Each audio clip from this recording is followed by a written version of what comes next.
Paramashivoham. Om Nithyananda Paramashivoham. Om Nithyananda Paramashivoham. Om Nithyananda Paramashivoham. Om Nithyananda Paramashivoham. Om Nithyananda Paramashivoham. Om Nithyananda Paramashivoham. Om Nithyananda Paramashivoham. Om Nithyananda Paramashivoham. Om Nithyananda Paramashivoham. Om Nithyananda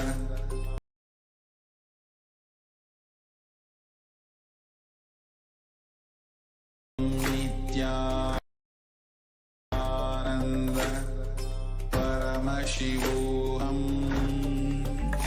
Om Nithyananda Paramashivoham. Om Nithyananda Paramashivoham. Om Nithyananda Paramashivoham. Om Nithyananda Paramashivoham. Om Nithyananda Paramashivoham. Om Nithyananda Paramashivoham. Om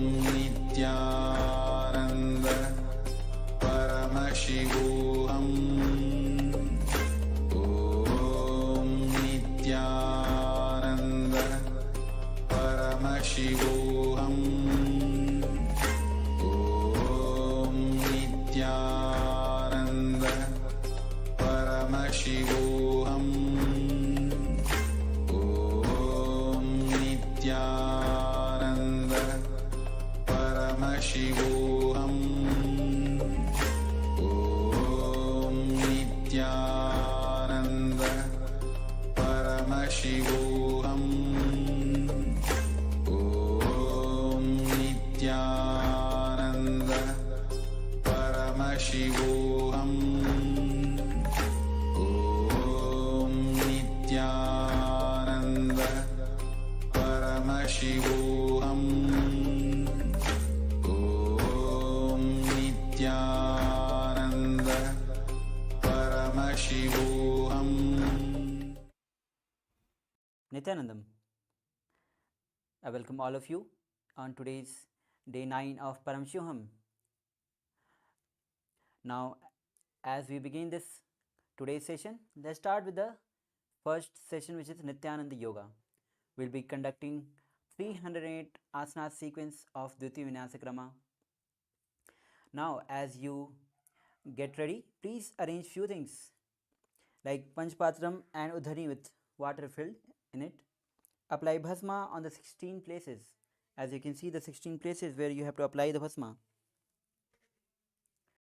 Apply turmeric on your temples, kumkum on your third eye. If you have a yoga mat, that will be nice. Now take few moments as you arrange and get ready for Dviti Vinyasa Krama, the KAILASA's Nithyananda Yoga.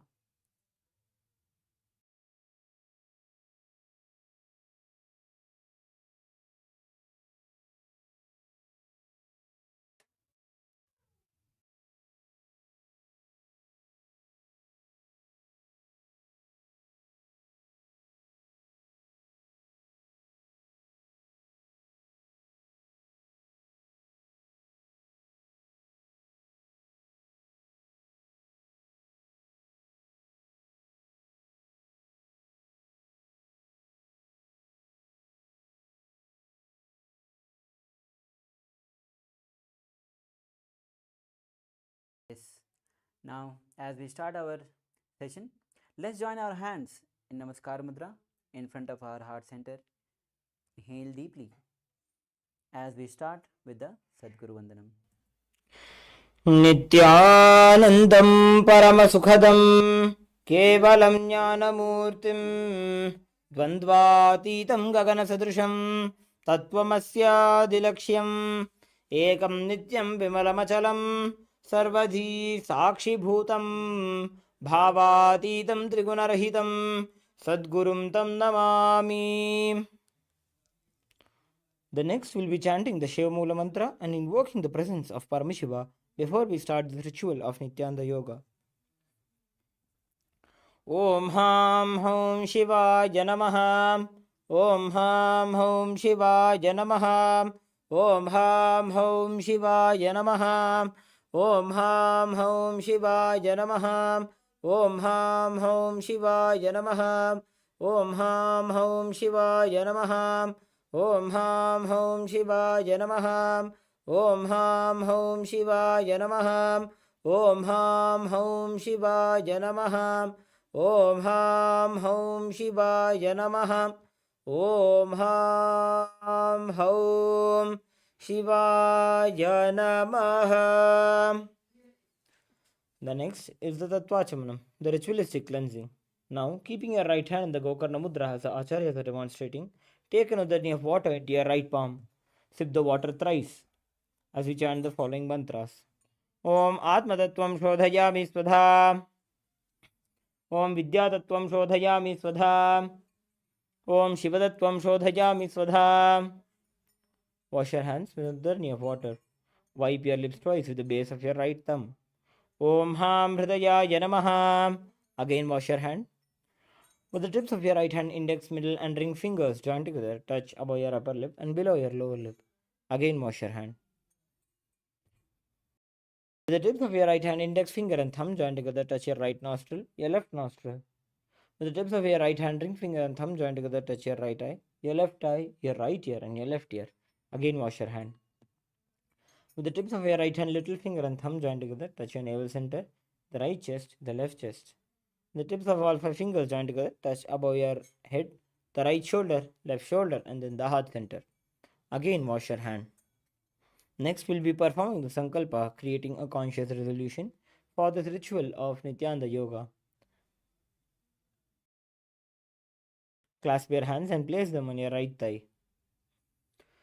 ओम ममोपात समस्त दुरितक्षय द्वारा भगवत् श्री नित्यानंद परमशिव प्रीत्यर्थम श्री नित्यानंदेश्वरी परमशिव शक्ति समेत श्री नित्यानंदेश्वर परमशिव प्रीत्यर्थम च अद्य पूर्वोक्त एवं गुण विशेषेण विशिष्टायाम अस्यां शुभतिथौ पूर्ण आरोग्य युक्त दृढ़गात्र योगिक शरीर सिद्ध्यर्थम परमशिव शक्ति आविष्करणार्थम नित्यानंद योगाभ्यासं करिष्ये.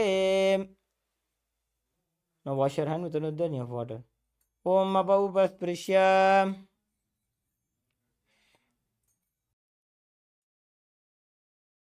As we keep our Panchpadma aside, now let's get ready as we have a little glance of the 12 components of Dviti Vinasa that will be performed in each asanas. Now the 12 components, the first component is asana.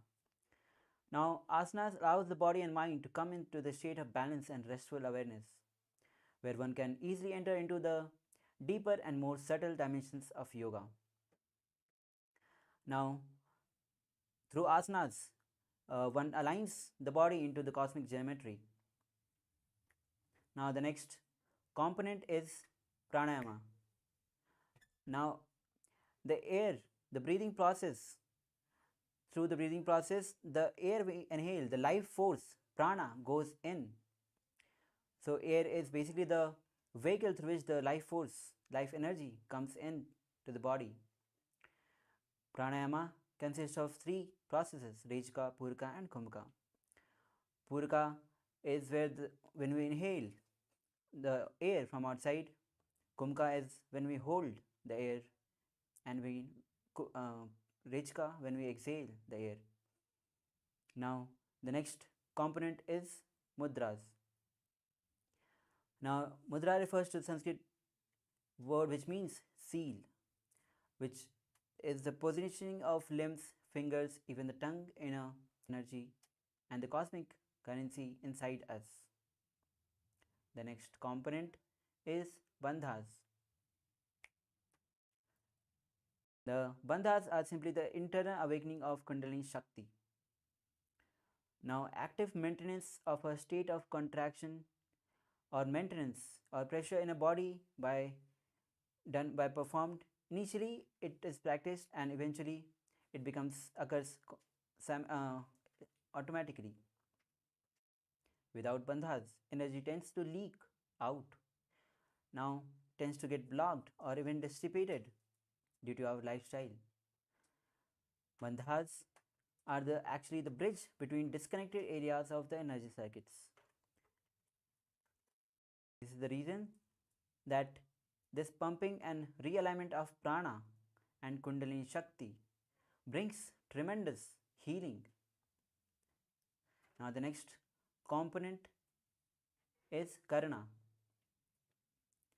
Now, Natyasastra describes the combination of movement of hand and feet, even the fingers, as a Karna in a sacred dance. Performing Karna puts us in a state of high awareness of our body engaging in multiple body parts at the same time.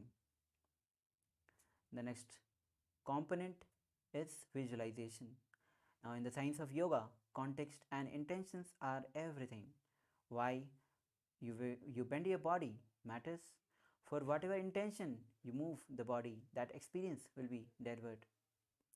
Now, the direct connect in the as yoga is ritual, it is a direct connection between Paramashivam and us.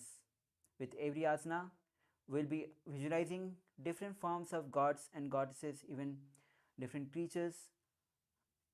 Now, visualizing each form, we embody that form and the energy of that body settles into that energy, into depth, giving the experience of each posture. The next component is japa, the internal chanting of mantra with the visualization of it rotating around the throat in a circular way, allowing us to feel the mild vibration of that mantra. Now, the next component is chanting. Now, mantra is a Sanskrit word that describes a sacred utterance, a syllable, sound, single word, or even a group of words.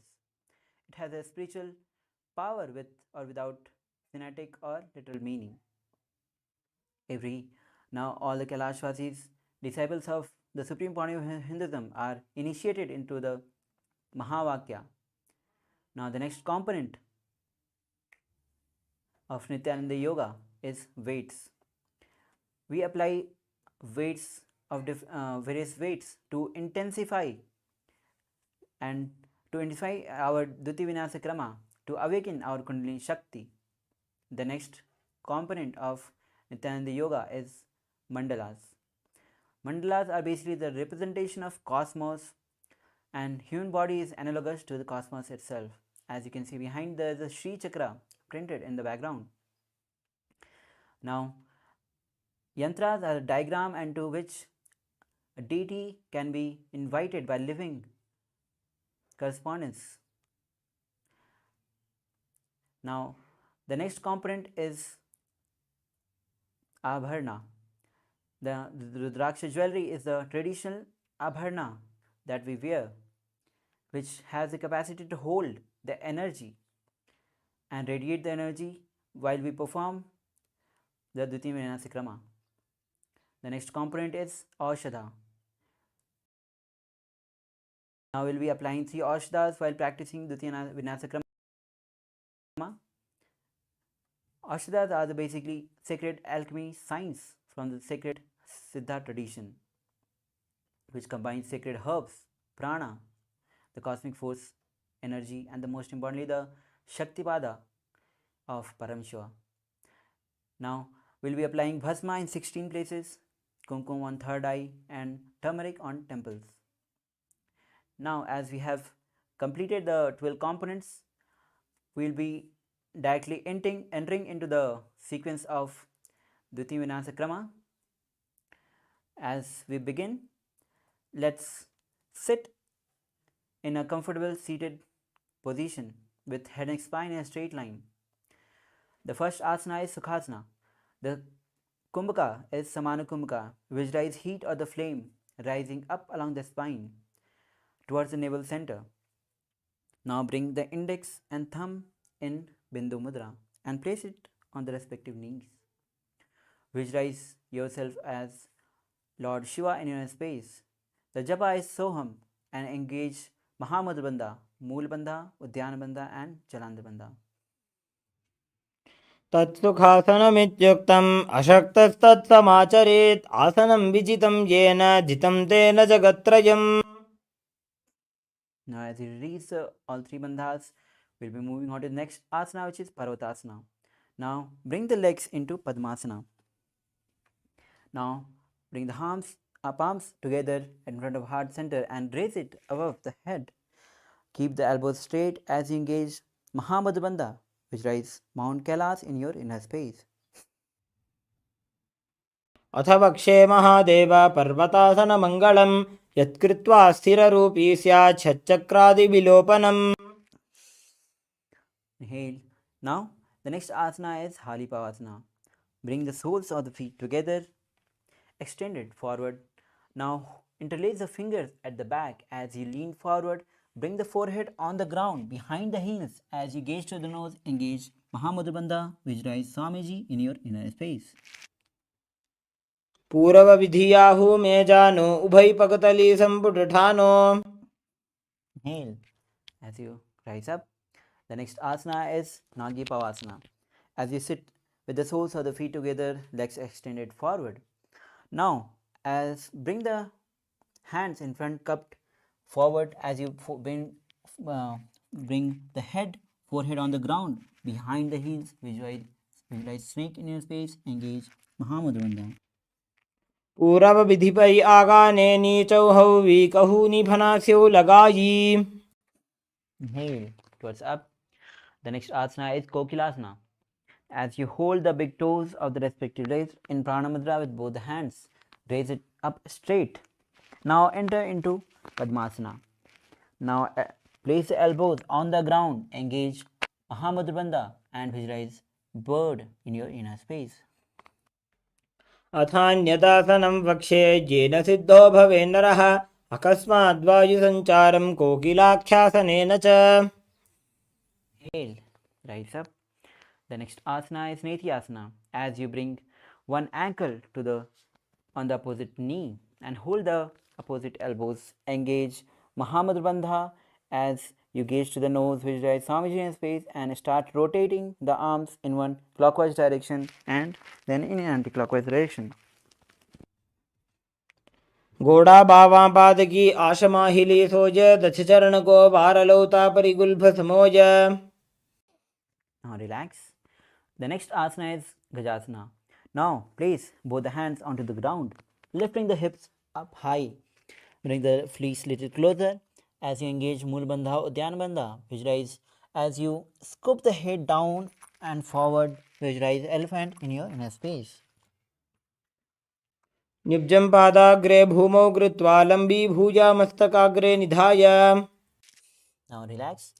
The next asana is Rakshasana. Now as you lift the right heel up, left feet pressed down onto the ground. Engage Mool Bandha, Udyana Bandha as you alternatively switch the position of the legs. Visualize bear in your space. एकैकं पादमाकुञ्च्य गजासनं कुर्यात् वृक्षासनं भवति. Now relax and stand tall. The next asana is Vaishasana. Now stand tall on the big toes. Bring index finger, middle finger and ring finger at the heart center. Elbows pad to the ground. Engage Mool Bandha, Udyana Bandha. Visualize Swamiji in your inner space. केशेन पादयुगलं बद्ध्वादिष्टे दधोमुखः अथ वैश्यावक्षे यत्कृत्वा सत्यवान् भवेत्. Now relax. We'll be moving on to our first karna, which is Urdhva Janu. As you bring the legs in Aramandi, which is heels together, toes apart at 45 degree. Bend the knees. Now bring both the hands at the heart center. Now start twisting the legs and hands simultaneously from outside to the heart center and then ground on the normal position. Then repeating this on the other side again and again, alternatively on both the sides. Yes, now relax. The next asana is Balalingasana. As you stand on the left leg, raise the right knee to the chest, hands in Sarva Shankari Mudra, interlaced outside and holding the knees close to the chest. Visualize yourself as caressing a baby as you engage Mahamudra Bandha. एकं जानु उरसि आलिङ्ग्य स्थातव्यं बाललिङ्गनं भवति. Relax. The next asana is Padpidanasana. As you stand on the left leg, bring the right foot and hold it with both the hands at the back of the buttocks. Now as your head and spine in a straight line, gaze, visualize Swamiji in his face as you engage Mahamudra Bandha. स्थित्वैकस्मिन् पादतले कराभ्यां वेष्टयेत्तनुं पृष्ठे संस्थाप्य यत्नेन पादपीडनमासनम्. Now relax. The next asana is Natarajasana. As you stand on the left feet. Now hold the right foot with the right hand. As you lean forward, bring the left hand in Bindu Mudra. Visualize Lord Nataraja in his face, engage Mool Bandha and the japa is Soham. उत्तानपादं क्रौञ्चं च मरीचिं वीरभद्रकं नटराजं त्रिकोणं च सुप्ताङ्गुष्ठप्रसारणे. Next, we'll be repeating Balalingasana on the other side. As you stand on the right leg, bring the left knee to the chest, hand in Sarva Shankari Mudra. Holding it, bringing the knee to the chest, closer to the chest. Now visualize yourself as you are caressing a baby, engage Mahamudra Bandha. एकं जानु उरसि आलिङ्ग्य स्थातव्यं बाललिङ्गनं भवति. Now we'll be repeating Padpidanasana on the other side. As you stand on the right leg, bring the left foot, holding it with both the hands, head and spine in a straight line, engage Mahamudra Bandha, visualize Swamiji in your inner space. स्थित्वैकस्मिन् पादतले कराभ्यां वेष्टयेत्तनुम्. Next asana is Natarajasana. As you kick and pull the left foot at the back, holding it with the left hand, right hand in Bindu Mudra forward, leaning forward, visualize Lord Nataraja in your inner space. उत्तानपादं क्रौञ्चं च मरीचिं वीरभद्रकं नटराजं त्रिकोणं च सुप्ताङ्गुष्ठप्रसारणे. Now relax. We'll be entering into second karna, which is Ardharechita karna. As you stand in Aramandi. Now bring the right toe on the ground behind the left. Heels up, bring the left hand at the heart center. Now right hand to the nose and swing it like a pendulum few times. Now switch the position of hands and leg and swing the left hand like a pendulum on the other side. Now relax. The next asana is, now we'll be performing a skeleton dance. As you stand and visualize yourself as pure bones and shake the body intensely. Keep shaking the body without following any particular movement. Just shake your body, move across the whole mat.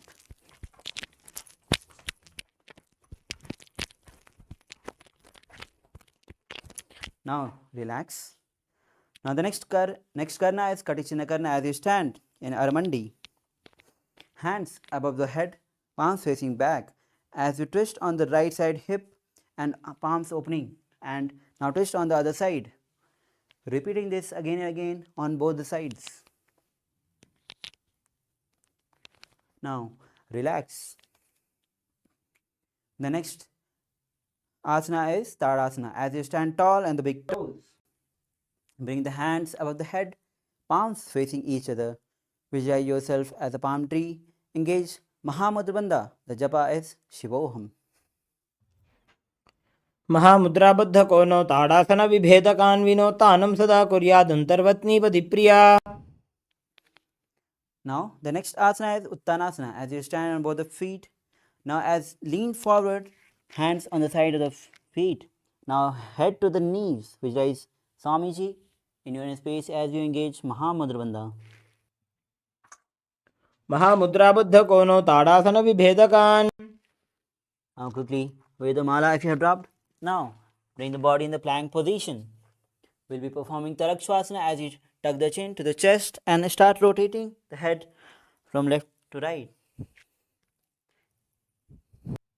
गजासनमस्थित्वा मस्तकं वारं वारं दक्षिणकुक्षिं सव्य. Now lower your body down. The next asana is Bhujangasana. Hand side of the shoulders, toes pointing back as you lift the chest off the ground with the support of the back, lower back. Visualize cobra in your space as you open the mouth wide and inhale with the hollow of the throat. अङ्गुष्ठनाभिपर्यन्तम् अधो भूमौ विनिन्यसेत् कराभ्यां च धरां धृत्वा ऊर्ध्वशीर्षफणीवहि. Now the next asana is Sasasana as you bring the body in the plank position. Now bring the right knee to the chest and left knee to the chest again, and alternatively switching the position of the feet again and again. Visualize Swamiji in your inner space. गजासनसंस्थितो जानुद्वयमाकुञ्च वारं वारं कर्तव्यं शशासनं भवति. Now relax. The next asana is Rathasana. Now bring the right foot between the hands and jump and bring the left foot between the hands and switching the position. Alternatively changing the position of the legs, both the sides. Visualize Swamiji in your space. गजासनसंस्थितो एकैकं पादं पुरोमार्गेण भ्रामयित्वा कर्तव्यं रथासनं भवति. Now relax. The next asana is Veerbhadrasana. Now bring right leg at front, toes facing forward, left leg at the back, feet facing sidewise. As you bend forward, right leg at the 90-degree. Raise the hands above the head, palms facing each other. Gaze to the third eye. Engage Mool Bandha, Udyan Bandha as you visualize Lord Veerbhadra in your inner space. वासिष्ठमधकौण्डिन्यम् ऊर्ध्वकुक्कुटमेव च अष्टावक्रमथोत्तानं मयूरं सेतुबन्धनम्. Inhale. Now we'll be switching the position of the legs. Now left leg front at 90-degree. Both the hands above the head, palms facing each other. Gaze to the third eye. Engage Mool Bandha, Udyan Bandha. Visualize Lord Veerbhadra in your inner space. वासिष्ठमधकौण्डिन्यम् ऊर्ध्वकुक्कुटमेव च. Inhale, rise up. The next asana is Vrikshasana. As you stand on the left foot, bring the right foot on the inner thigh of the left, both the palms in Namaskar Mudra in front of heart center. Raise it above the head, elbows straight. Visualize yourself as tree as you engage Mool Bandha and Udyan Bandha. वामोरुमूलदेशे च यां यं पादं निधायतु. Now the next asana is Garvasana. As you bring the right foot on the top of left hip, hands in Namaskar Mudra in front of heart center. Visualize Lord Garva in your inner space. Engage Mool Bandha, Paramashivoham, and the pranayama is Sahaja Pranayama. गरुडासनमावक्ष्ये येन ध्यानं स्थिरं भवेत्. Now relax. Now the next asana is Vrikshasana on the other side as we stand on the right foot and lift the left foot and bring it in a thigh of the right leg. Hands in Namaskar Mudra in front of heart center. Raise it above the head. Engage Mool Bandha, Udyan Bandha as you visualize tree in your inner space.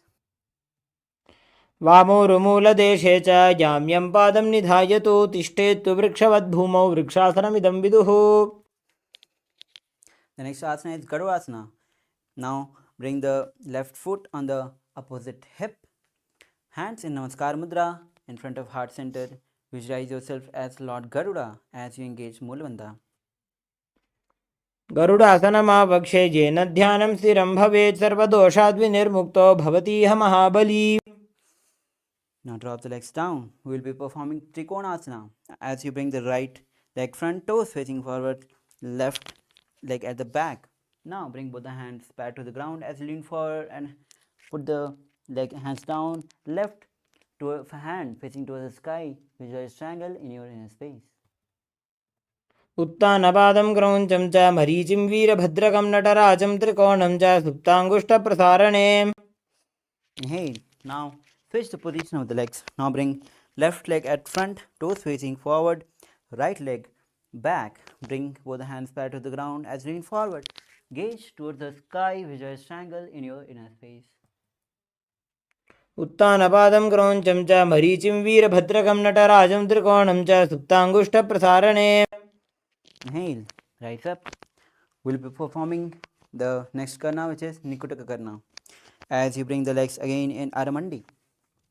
Now raise the right heel and bring both the hands at the heart center, left palm facing at the down and right hand top palms facing each other. Now as we exchange the position of legs and hands continuously, alternatively, this is Nikutaka karna. Now relax. The next asana is Angushtasana. Now sit with toes tucked. Bring the perineums onto the heels. Knees together. Palms together at front to the heart center. Japa is Sadashivoham. Engage Moolbandha as you visualize Swamiji in space, and the pranayama is Bhramri pranayama. When you inhale like a male bee and exhale like a female bee. कबन्धासनमित्याहुः गोरक्षासनमेव च अङ्गुष्ठमुष्टिकं ज्ञेयं ब्रह्मप्रासादितं तथा. Now the next asana is Swarasana. As you extend one right leg at front, toes facing upward, hands, fingers on the ground, palms facing forward in Varamudra. Visualize Swamiji in your inner space as you keep performing Bhramri pranayama. प्रसारेकं पादतलं संस्थाप्य त्वेकपादकम्. Now the next asana is Vidhunanasana. As from the same position of Sarasana, right hand in Pranamudra, hold the big toe of the right leg. Head bend forward and head to the knees. Hold the ankle of left leg with the left hand. Visualize Swamiji in your inner space.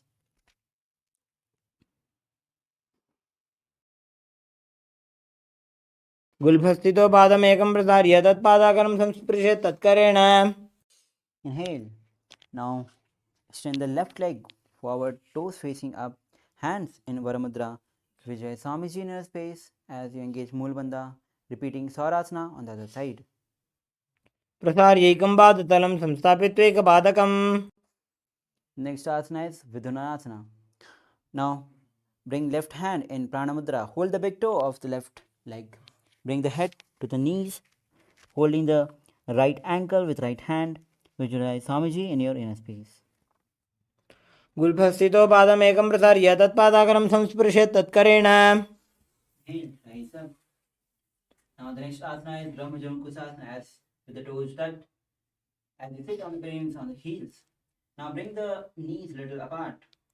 Gaze, bring the back of the palms onto the knees. Gaze onto the ground, engage Moolbandha, Jalandhar Bandha. Visualize Swamiji in your space.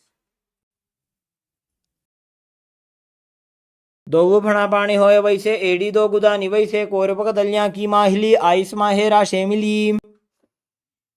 Yes, inhale. Now the next asana is Kapilasana, as you place both the knees apart on the ground. Place both the hands on the respective knees. Gaze to the nose. Engage Moolbandha, Udyanabandha as you visualize yourself as sage Kapila Muni. उभय पगदली समट हरावे तिनकी माहिली core मिलावे. Release the bandhas. The next asana is Bhadra Gorakhasana. As sitting in the same position, switch the gaze from nose to third eye. Visualize Swamiji in your inner space. दो पगदली संपट करे कोरवारली भूपर इधरे कोरवारली राखे ऐसे तापरी मूल द्वार टिक वैसे. Now the next asana is Suryasana. As you bring soles of the feet together, knees apart, off the ground. Now hands in Padma Mudra, which is little finger and thumb together, fingers wide apart. Now raise it above the head. Gaze through the gap between the palms. Visualize, engage Mool Bandha, Udyan Bandha as you visualize Lord Surya in your inner space. एड़ी दो गुदातरियाणे फनापानी बैठक पुनिठाने. Now, the next asana is Mandukasana as you bring the feet on the flat on the ground. Knees apart, hands on the respective knees. Gaze to the third eye. Visualize frog in space as and roll the tongue up on the roof of the floor, roof of the mouth. Catch the nectar of the immortality dripping from the Sahasrara chakra. पादतलौ पृष्ठदेशे अंगुष्ठे द्वे च संस्पृशेत् जानुयुग्मं पुरस्कृत्य साधयेन्मण्डुकासनम्. Inhale. Now the next asana is Uttanana Mandukasana. Now from the same seated position, bring both the hands at the back of the head, holding the opposite shoulders, elbows holding the head. Gaze to the third eye. Engage Mool Bandha, Udyan Bandha. Visualize yourself as frog as you visualize nectar flowing, nectar of immortality dripping from Sahasrara chakra with your frog tongue.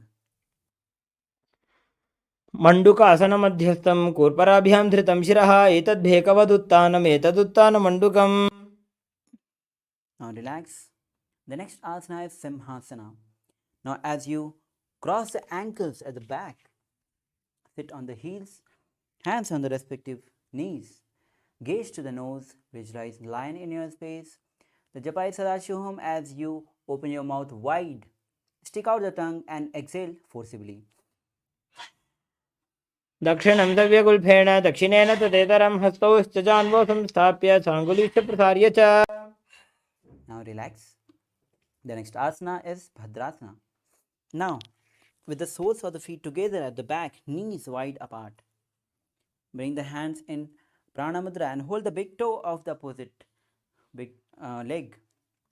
Gaze to the third eye as you engage Mool Bandha, Jalandhar Bandha. Visualize Swamiji in your inner space. गुल्भौ च वृषणस्याधो व्युत्क्रमेण समाहितः पादाङ्गुष्ठोकराभ्यां च धृत्वा च पृष्ठदेशतः. Inhale. Now the next asana is Kakabasandi Asana. As you squat on the feet, now knees apart. Now bring the arms in and around the back, interlacing the fingers behind.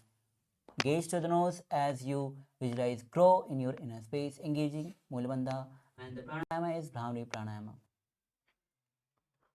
ततमे वैसको गठाने दोबुहा तपगमवी च आने. Inhale. Now the next asana is Kanipavasana as you bring both the palms on the floor. Now shoulder width apart as you lift the knees and bring it on the arms towards the armpit. Lean forward and lift the feet off the ground. Visualize Swamiji in your inner space. आसन को गुण आशीदुष्टा होई तो आछी होई. Now the next asana is Kapali Asana. So prepare yourself as you bring both the hand palms on the ground. Now bring the knees on the arms towards the armpit as you lean forward and bring the forehead head on the ground, forming a triangle. Now lift the feet off the ground and bring it above the head straight. Gaze to the nose, visualize Swamiji in your inner space. शीश शीशा धरती डेगी भगदो भूमिलिवा ऊंचा को करे. Now relax. The next asana is Parshamayurasana. As you place both the palms on the ground in front, now twist on the right side. Bring the elbows, both the elbows on the left knee and hip. Lean forward as you balance your body and extend the feet outwards on the sides. Gaze to the third eye, visualize peacock in your inner space. मयूरं दंडवत् कुर्यान् मायूरं दंडनामकम्. Now relax. Now we'll be performing my Parshamayurasana on the other side as you place both the palms on the ground, twist on the left side, elbows on the right hip and knees, lean forward, balance the body as we extend the feet outward on the sides. Gaze to the third eye, visualize peacock in your inner space. मयूरं दण्डवत् कुर्यान् मायूरं दण्डनामकं कुर्यान् मायूरं पार्श्वाभ्यां मायूरपार्श्वनामकम्. Now relax. Bring the body in the plank position. The next asana is Vairagyanathasana. Now bring the right foot from outside between the hands as you gaze to the third eye. Visualize Lord Kalbhairava in inner space. The pranayama is Rechka pranayama. आसन को गुण पीति जाई. Now bring the right leg back. Now bring the left foot from outside between the hands. Gaze to the third eye. Visualize Lord Kalbhairava in your inner space. आसन को गुण पीति जाई. Now bring the body in the plank position. We are moving to the next asana, which is Unmukh Pithasana. Now bring the elbows on the ground. Now as you lift the hip high, feet closest to the body, gaze to the third eye. Visualize Swamiji in your inner space. भून्यस्तो जानुनी हस्तौ चतुष्पदम वाङ्मुखम् उत्थापिताङ्घ्रियुगल कटिस्थलमभिरुका. Now again from the plank position, we'll be performing Vasishthasana. As you place the right palm on the ground, hands straight, twist on the left side, bring the left hand up towards the sky, gaze towards the sky, visualize Vasishtha, sage Vasishtha in your inner space. ऊर्ध्वकुक्कुटवासिष्ठमरीचिहलमत्स्यकं परिवृत्तिं चोदरस्य विविधं धनुरासनम्. Now relax. Place the left palm on the ground, hand straight. Now right hand towards the sky as you visualize sage Vasishtha in your inner space. ऊर्ध्वकुक्कुटवासिष्ठमरीचिहलमत्स्यकं परिवृत्तिं चोदरस्य विविधं धनुरासनम्. Now relax. Bring the legs extended forward, toes facing up. The next asana is Anjani Asana. Now bring both the palms under the buttocks, palms facing upward as you engage Mool Bandha and Jalandhar Bandha. Gaze to the nose, visualize Lord Hanuman in your inner space. दोऊ करके उभय हथेली कोरवारली मैले भेली. Now remove the palms under the buttocks. Now the next asana is Paschimottanasana. From the same seated position with the legs extended forward. Now hold the big toes of the respective leg with both the hands in Prana Mudra. As you lean forward, bring the head to the knees. Engage Mahamudra Bandha, visualize Swamiji in space. The japa is Mahasadaशिवोहम and pranayama is Rijka Kumka pranayama. जानो परिललाटन्तो पश्चिमं ताणमुच्यते येन केन प्रकारेण सुगन्धार्यं च जायते. Inhale and rise up. The next asana is Ugrasana. As you keep the feet little apart, interlace the fingers at the back, lean forward, head to the knees. Visualize yourself as Goddess Kali in space as you engage Mahamudra Bandha. स्वपानिभ्यां दृढं धृत्वा जानोपरि शिरोन्यसेत्. आसनोग्रमिदं प्रोक्तं भवेदनिलदीपनम्. Inhale, rise up. The next asana is Marichiyasana. Now bring the right heel close to the perineum, knee raised towards the chest, lean forward, hands wrapped around the back, head to the knees. Visualize Sage Marichi in your inner space.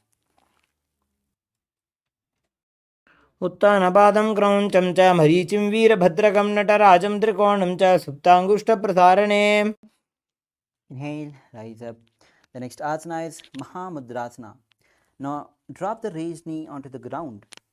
Hold the left foot with both the hands as you lean forward, bring the head to the knees, gaze to the nose, engage Mahamudra Bandha, visualize Swamiji in your inner space.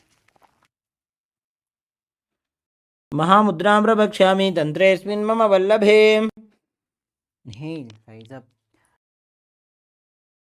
Now bring the right feet straight, extended forward. Now bring the left heel close to the perineum, knee raised to the chest. Wrap the hands around the back as you lean forward, head to the knees. Engage Moola Bandha, visualize Sage Marichi in your inner space. उत्तानपादं क्रौञ्चं च मरी वीरभद्रकं नटराजं त्रिकोणं च सुप्ताङ्गुष्ठप्रसारणे. Inhale, rise up. Now we'll be repeating Mahamudrasana on the other side. Drop the raised leg, left knee on the ground. As you lean forward, hold the right foot with both the hands. Engage Mahamudra Bandha as you bring head to the knees. Gaze to the nose. Visualize Swamiji in your inner space. महामुद्रां प्रवक्ष्यामि तन्त्रेऽस्मिन् मम वल्लभे. Inhale, rise up. The next asana is Bhadrasana 2. Now bring the soles of the feet together, heels close to the perineum. Interlace a finger in front of the feet. Gaze to the third eye.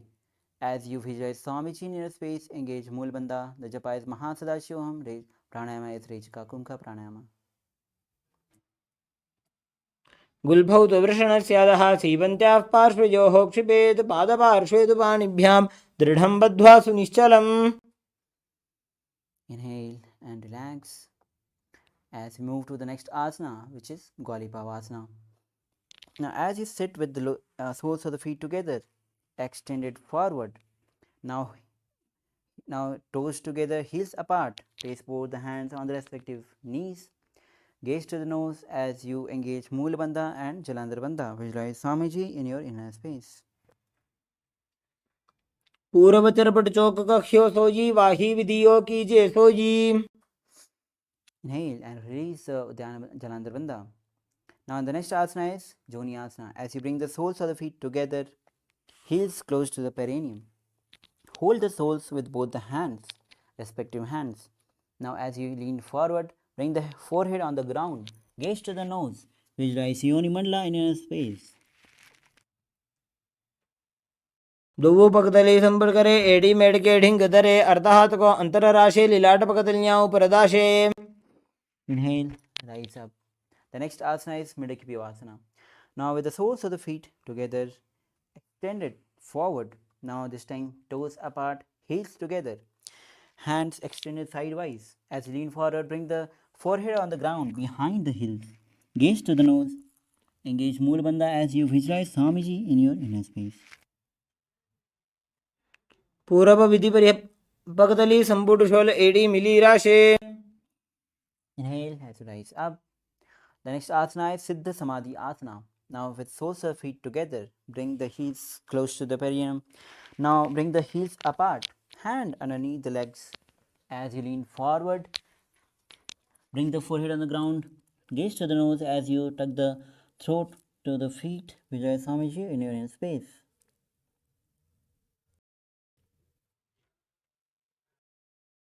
दोबू पकतली संपुट करे सोले मेढ़ आगा में धरे. Inhale, rise up. The next asana is Chinnakipavasana. As you sit in head neck spine, a straight line, soles of the feet together, heels close to the perineum, knees wide apart. Now open the feet, holding it with both the hands. Open the soles like you're opening a book. Place the elbows on the respective knees. Gaze to the nose. Visualize Swamiji in your inner space. दो पका की AD धरती मगिवा मेढ़ लगावे. Inhale. Rise up. The next asana is Chaturshakasana. As you again sit with the soles of the feet together with head and spine in a straight line. Place both the hands on the respective knees, pressing it downwards, trying to bring the knees to the ground. Engage Moola Bandha, Uddiyana Bandha. Gaze to the third eye. Visualize Swamiji in your inner space. दो पकतली संपुट धारे आगा ने कर जा रे पसारे. Now release the Uddiyana Bandha. As we move on to the next asana, which is Bhairavasana. Now as you sit with toes tucked on the ground, bring the heels up, knees wide apart. Try to bring the knees to the ground.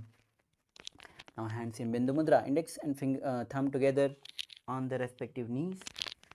Engage Moola Bandha and Uddiyana Bandha as you gaze to the third eye. Visualize Lord Kalabhairava in your inner space.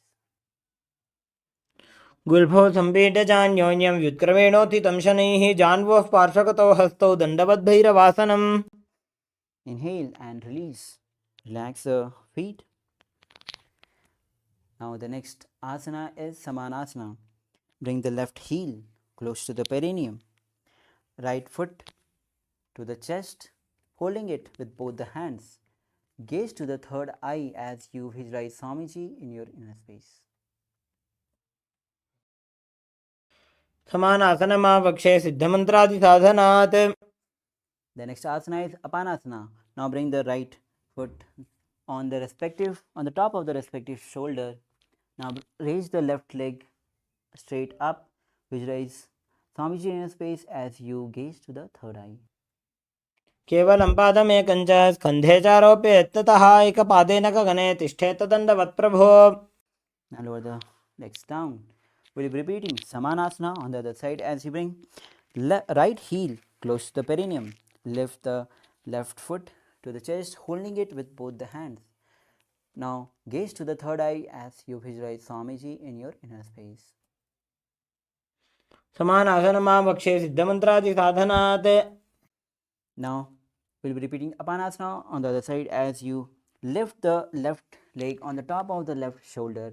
Raise the right feet extended forward, up. Gaze to the third eye, visualize Swamiji in your inner space. केवलं पादमेकं च स्कन्धे चारोप्य ततः. Now lower the legs down. We'll be performing Gomukhasana as you place the left leg on the ground, heels touching the perineum. Now bring the right on the top of the left, hands interlaced on the top knee. Gaze to the nose as you visualize cow in your space. Engage Mulbandha. Japa is Om Nithyanandoham and the pranayama is Sitakari pranayama. सव्ये दक्षिणगुल्फं तु पृष्ठपार्श्वे नियोजयेत्. Now relax. The next asana is Anushasana. With the same seated position as in Gomukhasana, bring the hands in Pranamudra, hold the big toe of the opposite leg. Now engage, perform Sitakari pranayama as you gaze to the nose, visualize Rishika Anusha in your space and then engage Mulabandha and Udhyamandha. दक्षिण गोड़ों नीचे उठाने बाहों ताकि ऊपर आने. Now as you release the Udhyana Bandha, we'll be moving on to the next asana which is Anushasana 2. Now in the same seated position, interlace the fingers at the back as you lean forward. Try to bring the forehead on the ground. Try to touch the knees, nose to the chin, nose to the knees. Now give a gaze to the nose as you visualize Rishika Anusya in your inner space. जीमणा गोदा की संधि उपरिड़ा बागोड़ा की संधि मिलाई राशे गोड़ा सेवले पकदल्यालो आड़वाई सुधाराशे. Inhale, rise up. The next asana is Garudasana as you bring the left heel close to the perineum. Right knee raised to the chest, holding both the knees with the respective hands. Gaze to the nose, visualize Lord Garuda in your inner space. Davos पग मोड़ी एड़ी माहिलो गुल्भमूलत बारनी चाहिए. Now relax. The next asana is Naradasana. Now sit on the left heel. Now interlace the fingers at the back as you twist on the right side. Gaze to the third eye as you visualize sage Narada in your inner space. पिष्ट जुबाम वक्दली केरी भूपरिता ही लगावे फेरी. Inhale and twist your body. The next asana is Matsya Pitaka Asana. As you bring the left feet on the right thigh. Now bring the right knee raised up. Hold the right big toe with the right hand in Pranamudra. Left hand holding chin. Gaze to the nose. Visualize Matsya, the fish incarnation of Vishnu, as you engage Mulabandha and perform Sitakari pranayama. वामे रवामांगुष्टंतो गृहीतं मत्स्य पीठकम्. Now, and twist your legs. Place the right leg on the floor with heels touching the perineum. Bring the left leg on the top. Interlace the fingers on the top knee. Gaze to the nose. Visualize cow in your space as you perform Sitakari pranayama. सव्ये दक्षिणगुल्भं तु पृष्ठपार्श्वे नियोजयेत्. Now we'll be repeating Anushasana on the other side as be seated on the Gomukhasana, hands in Pranamudra holding the big toe of the opposite leg. Gaze to the third, gaze to the nose as you visualize Rishikanusia in inner space, perform Sitkari Pranayama and engage Mulbandha and Nithyananda. दक्षिण को नीचे उठाने, बाहों के ऊपर आने. Now release Udyan Bandha. From the same seated position, interlace the fingers at the back. As you lean forward, gaze to the nose, bring the forehead on the ground, right touch nose to the knees, visualize Rishikanusia in your inner space. जीमणा गोदा की संधि, उपरिड़ा वागोड़ा की संधि. Inhale, rise up.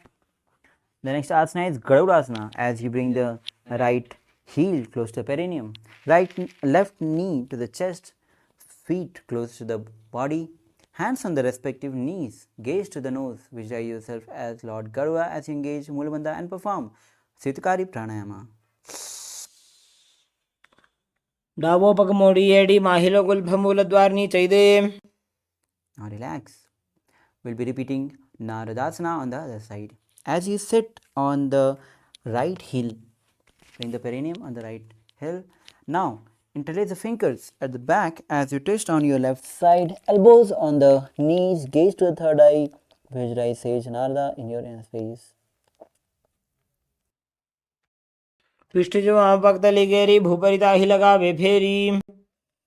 Now inhale and untwist your body. We'll be repeating Matsya Pitakasana on the side as you bring the right foot on the left thigh and left knee raised, feet on the ground. Hold the left leg with left hand in Pranamudra, big toe, and hold the shin with the right hand. Gaze to the nose as you visualize Matsya, the fish incarnation of Lord Vishnu, and perform Sitkari Pranayama.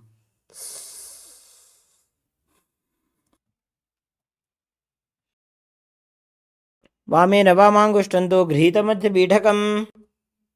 Now release legs, extend both legs forward. Now we'll be entering into the next asana, which is Matsendra Asana. Now as you sit with legs extended, bring the left foot on the right thigh. Raise the right knee, foot on the ground. Twist your body as you bring the left elbow on the right knee, fingers on the ear, right hand at the back, gaze to the third eye as you visualize Sage Matsendranatha in your inner space. उदरं पश्चिमाभासं कृत्वा तिष्ठति यत्ततः. Now from the same position, hold the right big toe with the left hand in Pranamudra, right hand on the ear, gaze to the third eye as you visualize camel in your space performing Kubasana. आसन को गुण झोलो जाए. Now drop the right hand at the back on the floor. Hold the left hand, right shin with the left hand. Twist back side. Visualize Matsendranatha in your inner space. मत्स्येन्द्रपीठं जठर प्रदीप्तिं प्रचंड रुक्मंडल खंडनास्त्रम. Now untwist your body. We'll be repeating Matsendra Asana on the other side as you bring the right foot on the left thigh. Raise the left knee towards the chest, foot on the ground.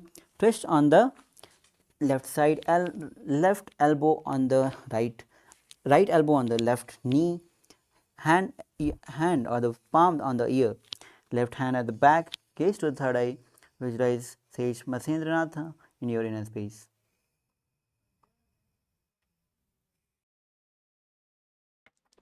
उदरं पश्चिमाभासं कृत्वा तिष्ठति यत्ततः. Now from the same position, hold the right left big toe with the right hand in Pranamudra, left hand on the ear, gaze to the third eye as you visualize camel in your inner space performing Kubasana on the other side.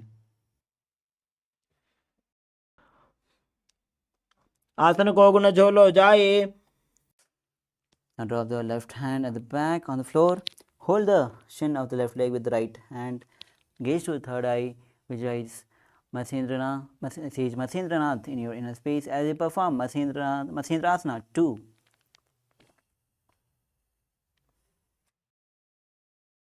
मत्स्येन्द्रपीठं जठरप्रदीप्तिं प्रचण्डरुक्मण्डलखण्डनास्त्रम्. Now, as you untwist your body, bring the legs in Padmasana. As the next asana is Padmasana. Hands on the respective knees.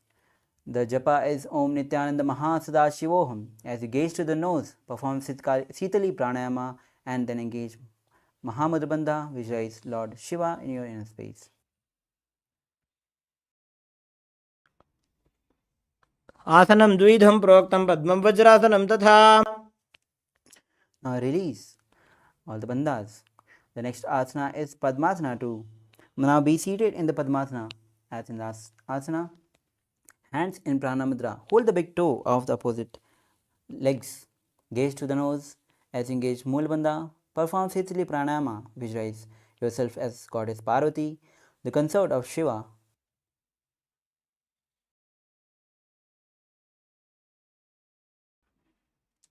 उत्तानौ चरणौ कृत्वा ऊरू संस्थौ प्रयत्ततः. Now relax. Now still as you are seated in Padmasana, we will be performing Kukkutasana. Now as you bring both the hands between the thighs and calves, place both the palms on the ground, palms facing down. Now lift the whole body off the ground. As you visualize rooster in your space, the pranayama is Sahaj Pranayama as you engage Mulabandha. पद्मासनं संस्थाप्य नान्वोरोरन्तरे करो. Lower your body down. Still seated in Padmasana, we'll be performing Paddhakeki Asana as you bring both the hands on the ground in front. Now press the palms towards the body. Now lean forward as you stand on the knees. Now bring the elbows on the side of the navel and lean forward and lift the feet off the ground. Visualize Swamiji in your inner space performing Paddhakeki Asana.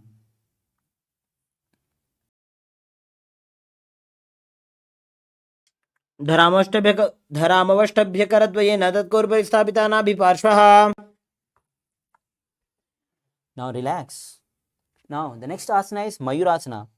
As you bring both the hands on the ground, palms facing towards the body.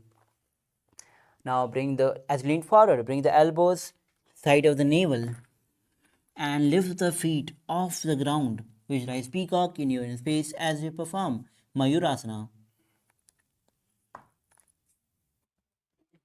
अथ पक्षे Mahadev मयूरासनमुत्तमम्. Now relax. As you lower your body down onto the stomach, hands interlace at the back of the neck. Now feet open on the sides, visualize crocodile in your space as you perform Makarasana.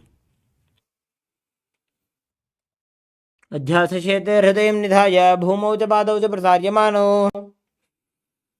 Now the next asana is Salabhasana. Place both the hands on the side of the chest as you bring forehead on the ground.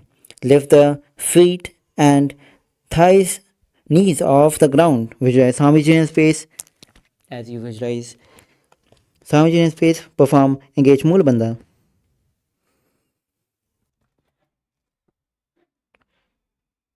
अध्यासशेते करयुग्मवक्षौ भूमिमष्टभ्यकरयोस्तलाभ्याम्. Now the next asana is Vajrasana. Now hold the respective feet with the respective hand. Now as you bring the foot closer to the ground by the side of the hips, visualize camel in your inner space. अध्यासशेते पदयुग्मव्यस्तं पृष्ठे निधायापि धृतं कराभ्याम्. Now the next asana is Dhanurasana. Now holding the foot with the respective hand, lift the chest up and pull the legs up. Now gaze to the third eye, visualize Lord Shiva's bow in your inner space. प्रसार्य पादौ भुजदण्डरूपौ करौ च पृष्ठे धृतपादयुग्मम्. Inhale and sit with head and spine straight line with perineum on the heels. Now we'll be performing Bhagasana. Place both the hands on the respective knees. Gaze to the third eye. Visualize Swamiji in your inner space. उल्टा मोड़ी पादौ वैसे बहुरो जुगति करे एक ऐसे. Inhale. Now the next asana is Gohi asana. Now bring the hands shoulder width apart. Interlace the fingers. Bring the head count center on the floor. Hands supporting the head. Lift the hip high. Bring the feet closer and lift the feet off the ground. Knee to the chest. Try to touch the chin. Gaze to the nose. Visualize Swamiji in your space.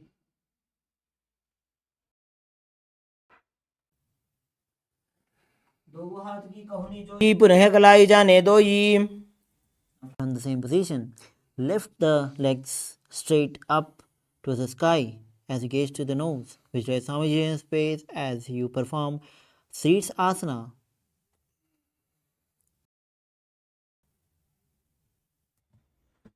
विपरीतं मण्डलं च द्विधैव विदितं हिनः.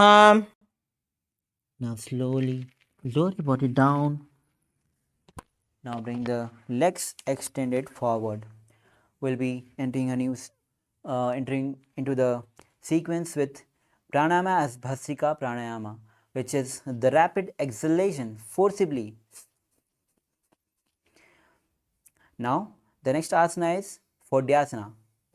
As you hold the calf of the respective leg, bring it straight up, bring the head to the knees as you perform Bhasrika pranayama. Bring the Vijay Swamiji in your face.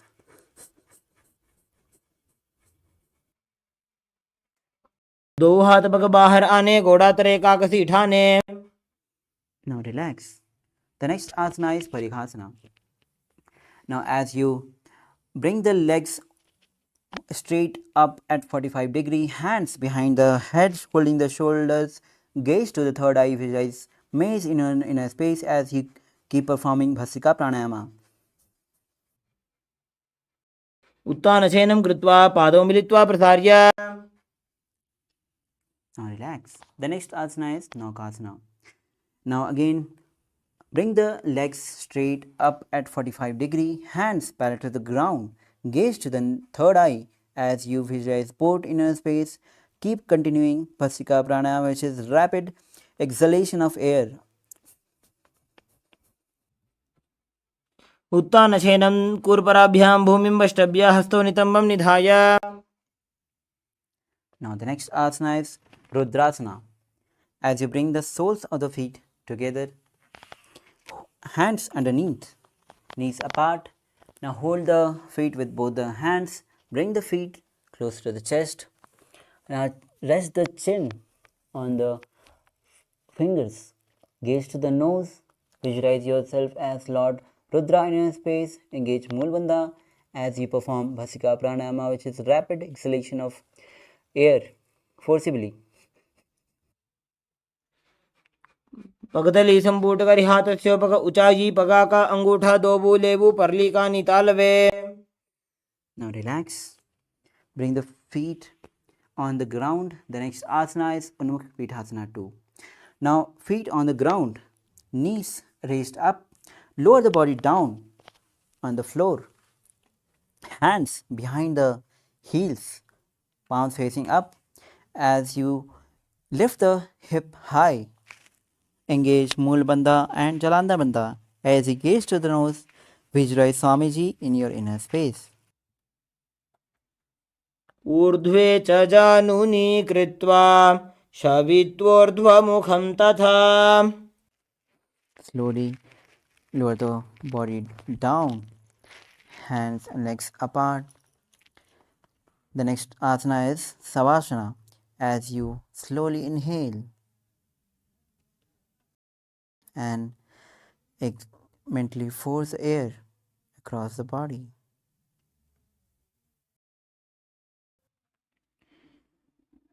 उत्तानं शववद्भूमौ शयनं तु शवासनं. शवासनं श्रान्तिहरं चित्तविश्रान्तिकारकम्.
Now, slowly come down to your physical body.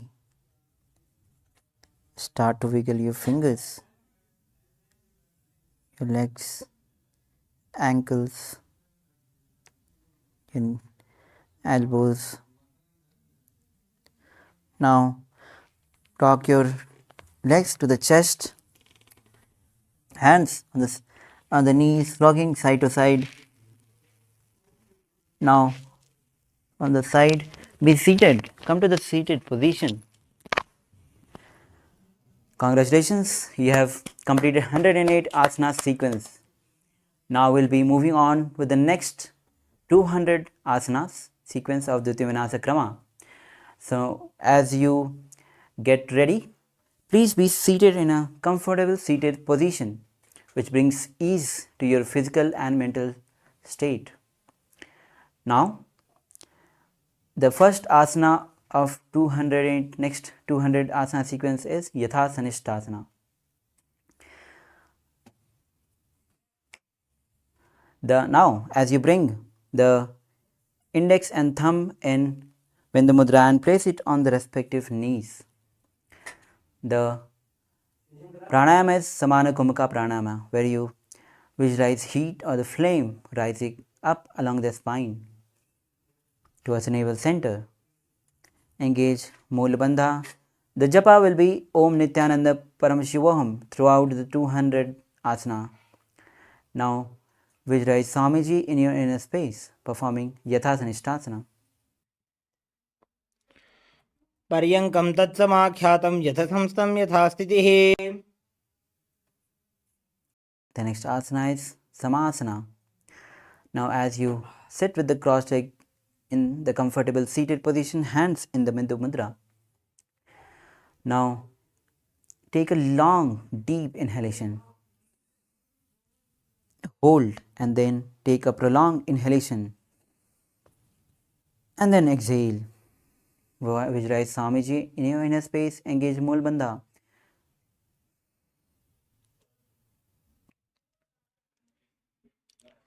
इदानीं गर्भिणीनां योगाभ्यासो यथा लघुसुखप्रसवलाभाय प्रोच्यते प्राक्तनेपथि. Now relax. The next asana is Muktasana. Now place the left foot against the gentle region and bring the right foot on the left thigh. Now place the palms on the knees, palms facing down. Engage Moola Bandha, gaze to the nose as you visualize yourself as the sage liberated by the SPH. निपीड्य सीविनीं सूक्ष्मां दक्षिणेतरगुल्फतः. Now the next asana is Siddhasana, maintaining the same posture, same position as Muktasana. Switch the gaze to the third eye. Visualize Supreme Pontiff of Hinduism in your inner space. स्थानुसंयमितेन्द्रियो तलदृशा पश्यन् भ्रुवोरन्तरं चैतन्मोक्षकपातभेदजनकं सिद्धासनं प्रोच्यते. Now the next asana is Siddhi Asana, maintaining the same posture as Siddhasana. Switch the gaze from third eye towards the ground. Now engage all the three bandhas as you visualize Swamiji in your inner space. वामपादुके इडीजानो सीवनिमदितासुकोठानो. Now release all the bandhas. As we move on to the next asana, which is Rudrasana 2. Now keep the legs in the same position as Siddhyasana. Rotate the hands in Bindu Mudra and place it on the respective knees.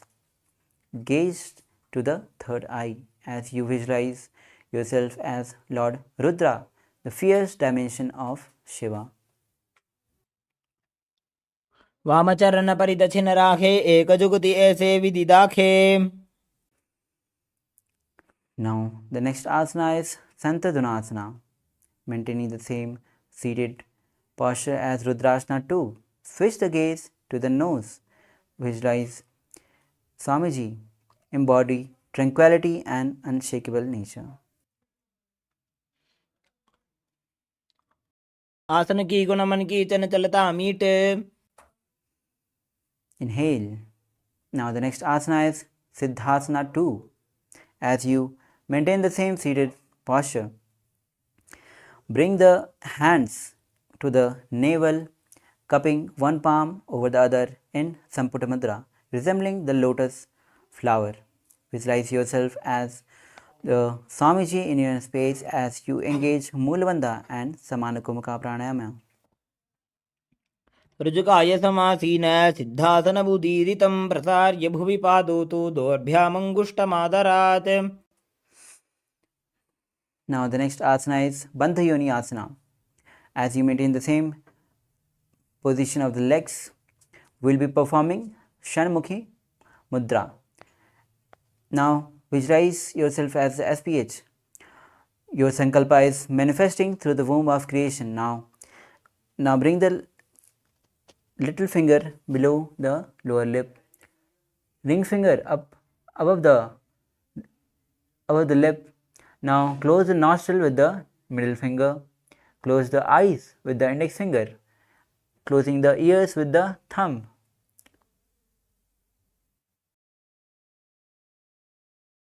यत्र मध्ये महादेव बन्धयोन्यासने शृणु यत्कृत्वा खेचरो भूत्वा विचरेदीश्वरो यथा. Now inhale and relax. The next asana is Virasana. As you bring one foot on the thigh, other foot under the opposite thigh. Now touch the index finger and thumb together in Bindu Mudra, placing on the respective knees. Visualize Swamiji in a space as the embody the space and a state of bravery.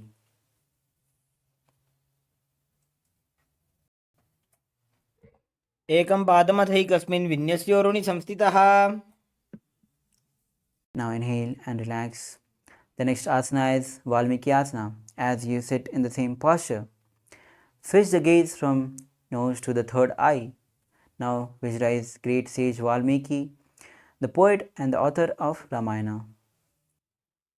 डावा पगगी पगतली पुनि एड़ी है जोय. Now relax. The next asana is Yoni Mudrasana. As you be seated in the same legs posture. Now place the hands on the knees, palms facing down. Gaze to the nose as you visualize Yoni Mandala in your space, representing goddess Devi and Shakti, symbol of creative energy of the universe. वामपाद की पगतली जाहि माहिली core. Inhale. The next asana is Yoni Asana with the same seated posture. With head and spine in a straight line, switch the gaze to the third eye. Visualize Yoni Mandala representing goddess Devi and Shakti, the symbol of creative energy of the universe. योन्यासनं पर्वतेन योगं योगफले नीलं तत्कालफललं तावत् खेचरो यावदेव हि. Inhale, relax. The next asana is Bhadrasana 3. Now bring the soles of the feet together, holding it with both the hands. Heels close to the perineum. Bring the knees towards the ground. Gaze to the nose as you engage Mulbandha and Udyanabandha. Visualize Lord Veerbhadra in your inner space. गुल्फौ च वृषणस्यादः सीवन्त्याः पार्श्वयोः क्षिपेत् सव्यगुल्फं तथा सव्ये दक्षगुल्फं तु दक्षिणे. Now inhale as you release the Udyanabandha. The next asana is Aghorasana. As you sit with the soles of the feet together, heels close to the perineum. Now roll the tongue up in Kechari Mudra to the roof of the mouth. Visualize yourself as an Aghori. Now bring the right hand, closing the left nostril. Inhale from the right nostril. Hold, close the right nostril and exhale from the left nostril. Repeat it on the other side. पूर्व कहो भिश्रिका जोजी वाही विधि जो कीजे sooji. Inhale and relax.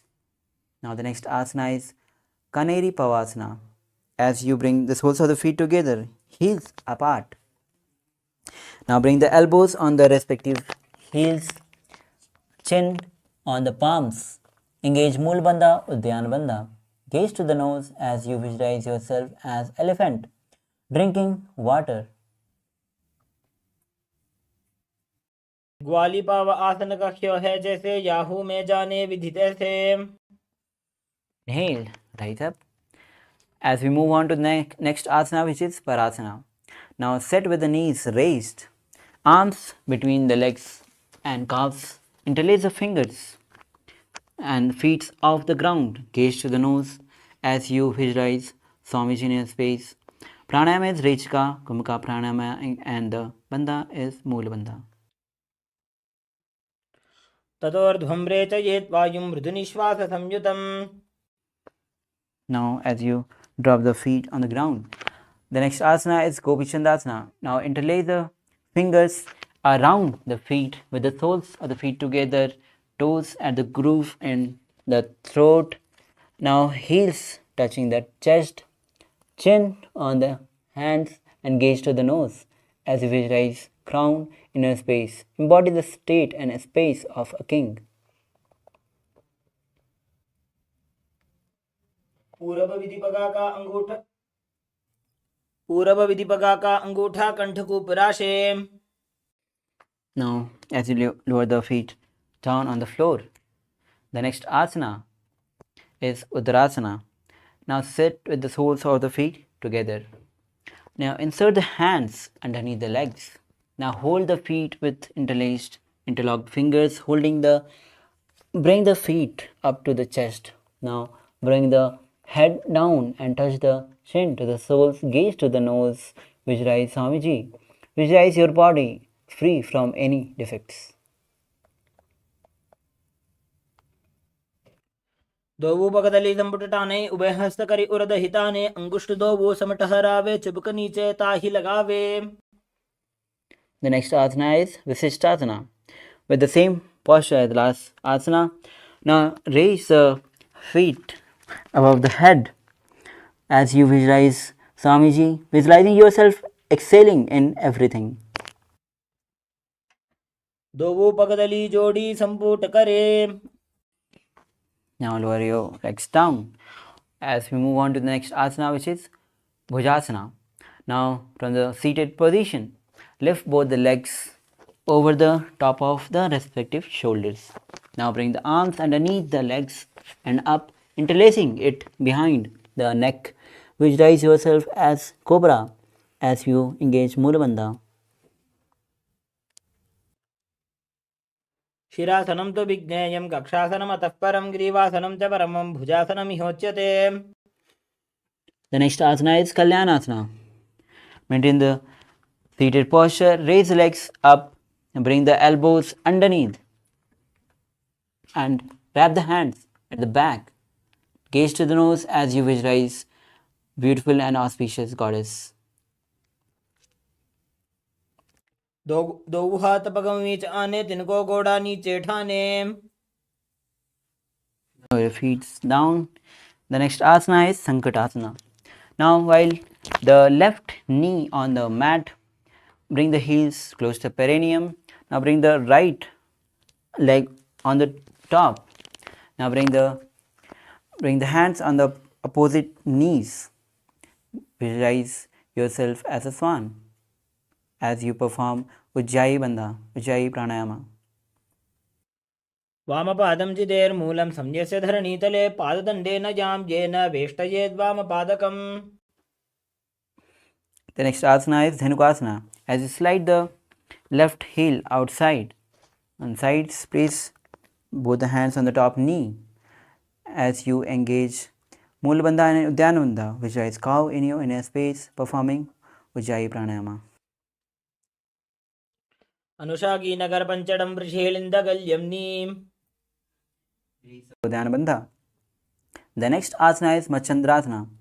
As you bring the right foot on the left thigh and left foot on the right knee. Now gaze to the third eye as you twist on your left side and hold the right thigh with the left hand and hold the left knee with right hand. Twist your body, gaze to the third eye, visualize Swamiji in your inner space. वामजङ्गपरदक्षिणठाने वामहस्तपिष्टे दिश आने. Now inhale and untwist your body. The next asana is Chandrasana 2. Hold the big toe of the opposite leg in Prana Mudra. Now as you lean forward, bring the forehead on the ground, heels touching the chest. Visualize Swamiji in your space. Perform Ujjayi Bandha, Ujjayi Pranayama. प्रथमजी मनो चरणजोजी वामजंग परिराखे सोजी ताकि येड़ी कड़ी सोलावे बहुरी जुगती यह और करावे. Inhale, rise up. As we move on to the next asana, which is Guru Asana, maintain the same seated posture. Now interlace the fingers and place it on the left knee. Engage Mahamudra Bandha, visualize Swamiji in your inner space. ऊरुमूले इतरपादस्य कनिष्ठिका प्रदेशगुल्भं संस्थाप्य. Now as you release the Mahamudra Bandha, now we'll be repeating Sankatasana on the other side. As you bring the right leg on the floor, heels touching the perineum, sit on the heels. Now bring the left leg on the top of the leg. Now hands on the opposite knees, visualize yourself as a swan as you perform Ujjayi Pranayama. वामपादं चितेर्मूलं संन्यस्य धरणीतले पाददण्डेन यां येन वेष्टयेद्वामपादकम्. Now the next asana is Dhenukasana from Sankatasana. Now slide the right heel to the outside. Now keep both the hands on the top knee. Gaze to the, now visualize coin in your space as you engage Mool Bandha and Udhyana Bandha. अनुषागी Nagar पंचडं वृषेलिन्दगल्यम्नि. Release the Udhyana Bandha. The next asana is Machandrasana. As you place the left foot on the right thigh, right foot on the left knee.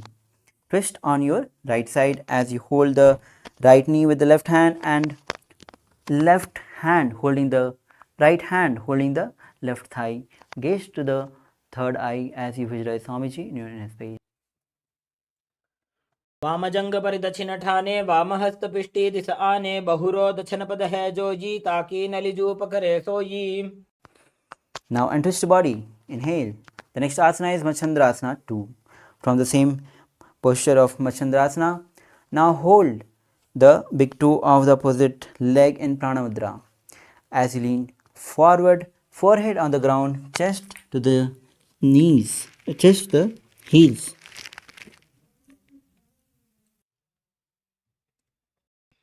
प्रथमजी मनो चरणजोजी वामजंग परिराखे sooji. Inhale, rise up. The next asana is Guru Asana. Maintaining the same posture. Interlace a finger and place it on the right knee. Now engage Mahamudra Bandha as you visualize Swamiji in your inner space. ऊरुमूले इतरपादस्य कनिष्ठिका प्रदेशगुल्भं संस्थाप्य. Now release Mahamudra Bandha. As we move on to the next asana, which is Parshvasana. Now sit with the feet flat on the ground, knees raised to the chest, hand holding the opposite knees, as you sit with spine straight, thighs together, press the tongue against the roof of the mouth in Kechari Mudra.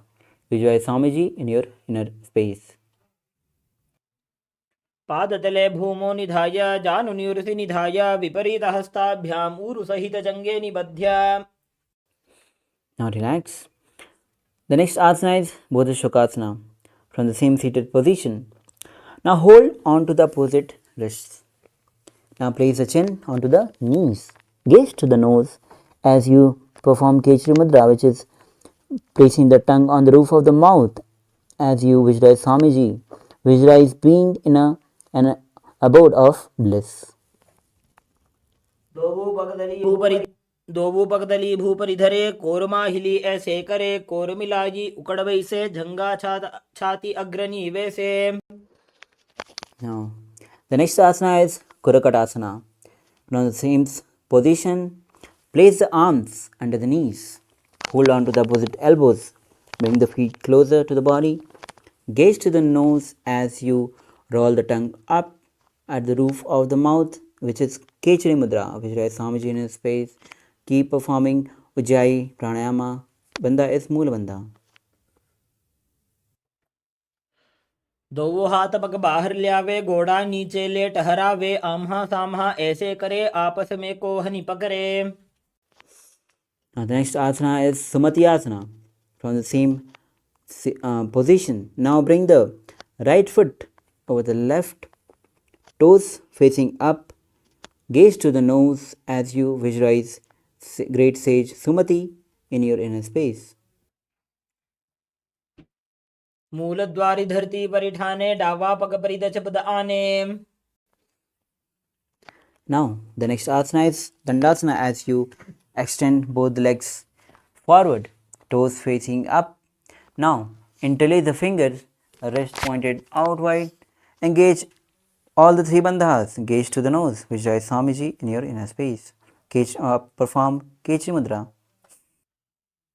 इदानीं गर्भिणीनां योगाभ्यासो यथा लघु सुख प्रसवलाभाय प्रोच्यते प्राक्तने पथि.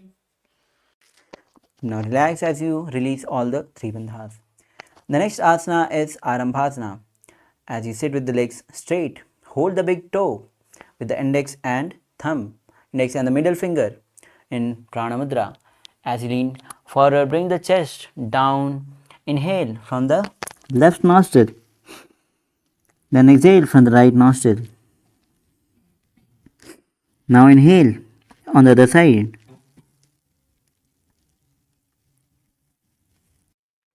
दोवो पग मिलिवा पसारी पगा का अंगूठा पकड़ी लीलाट गोड़ा लगावे. Inhale, rise up. The next asana is Vidokasana. As you sit with the legs straight, extended forward. Now bring the knees slightly up. Now one hand distance between the heels. Bring the shoulders down. The hand wraps in and around the legs. Hold the soles of the feet. Gaze to the third eye as you visualize Swamiji in your inner space. प्रथम बैसी दो पाव पसारी कुछ ऊर्ध को करोड़ो डारे. Now slowly inhale and rise up.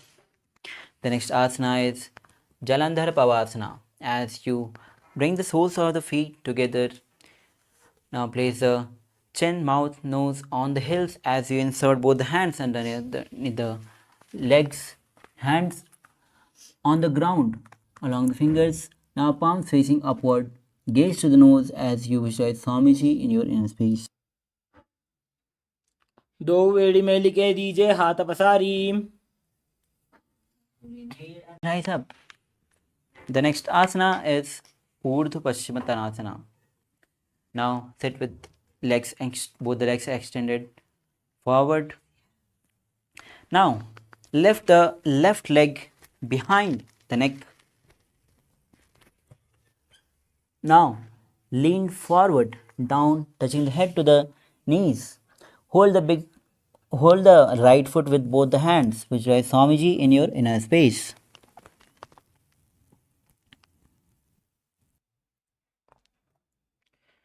पश्चिमतानवत् संस्थितिं कृत्वा एकं पादं ग्रीवायां धृत्वा तिष्ठेत्.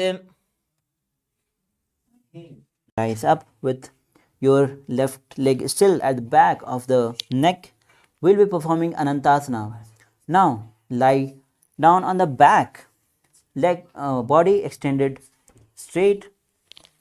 Now concentrate prana moving from Mooladhara to Brahmarandra. Gaze to the nose as you visualize yourself as an infinite or endless and eternal one. उत्तानशयनी एकैकं Pai ग्रीवायां विन्यस्य. Now from Anantasana, we move on to Ankushasana. Now rest on the right elbow with right hand holding the left foot hands on the opposite hip. Gaze to the nose as you visualize Swamiji in your space. Feel be in complete control. उत्तानशयित एकैकं पादं ग्रीवायां कुर्वन् इतरहस्तं कर्णमूले स्थापयेत्. Now bring the legs and cross the legs and bring it forward. The next asana is Dhirasana. As you lie down again on the back, bring the knees off the ground and encircle the thighs. Holding it with both the hands, roll on left to right as you visualize Swamiji in your inner space. उत्तानशयनं जानुनी हृदयवष्टम्भ जङ्घासहितौ ऊरूनिकरद्वये बद्ध्वा. Now again rise up. We'll be repeating Urdhva Paschimottanasana on the other side. Now as you sit with both the legs extended forward, toes facing up. Now this time bring the right foot behind the neck. As you lean forward and down, hold the left foot with both the hands. Visualize Swamiji in your inner space. पश्चिमतानवत्संस्थितिं कृत्वा एकं पादं ग्रीवायां धृत्वा तिष्ठेत्. Now inhale, rise up with the right leg still at the back of the neck. The next asana is Anantasana. As you lie down on the back, body straight. The next, holding the right foot with left hand. Gaze to the nose.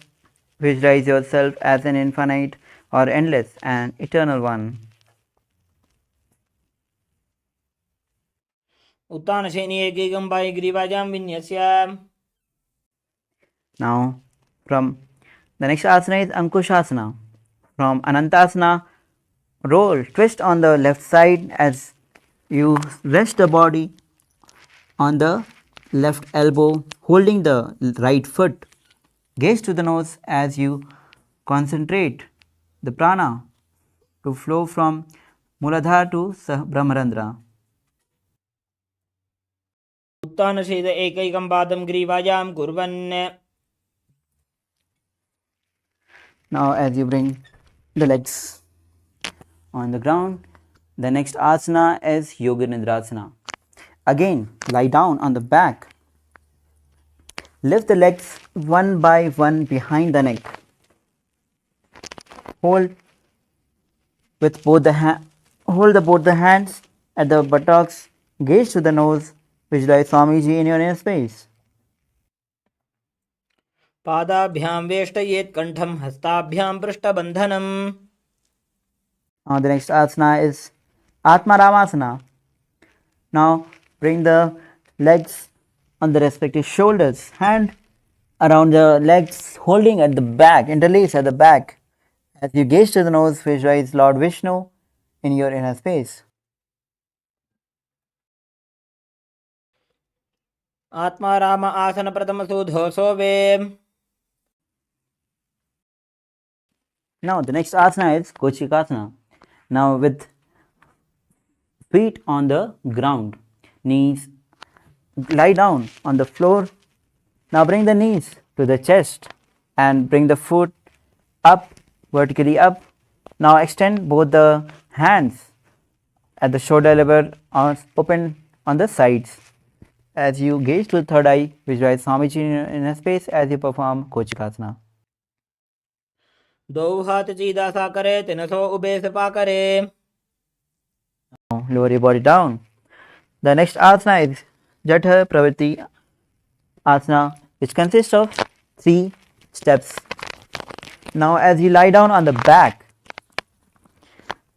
bring the knees to the chest and hands on the sides, on the side of the shoulders. This is a neutral position. We will be coming back again in this neutral position. Now the first step is drop the one leg extended forward. Now other knee on the sides bend with knee bent.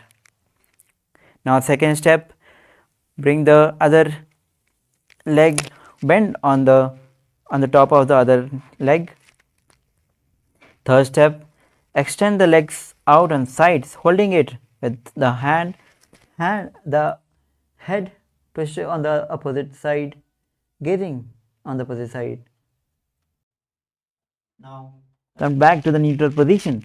We'll be performing step 1 on the other side as you extend one leg and bend the other knee on the other side. Second step, bring the other extended leg on, bend it on the other side on the top of the other leg. Step 3, extend both the legs on the side, holding it with the head gazing it on the other side.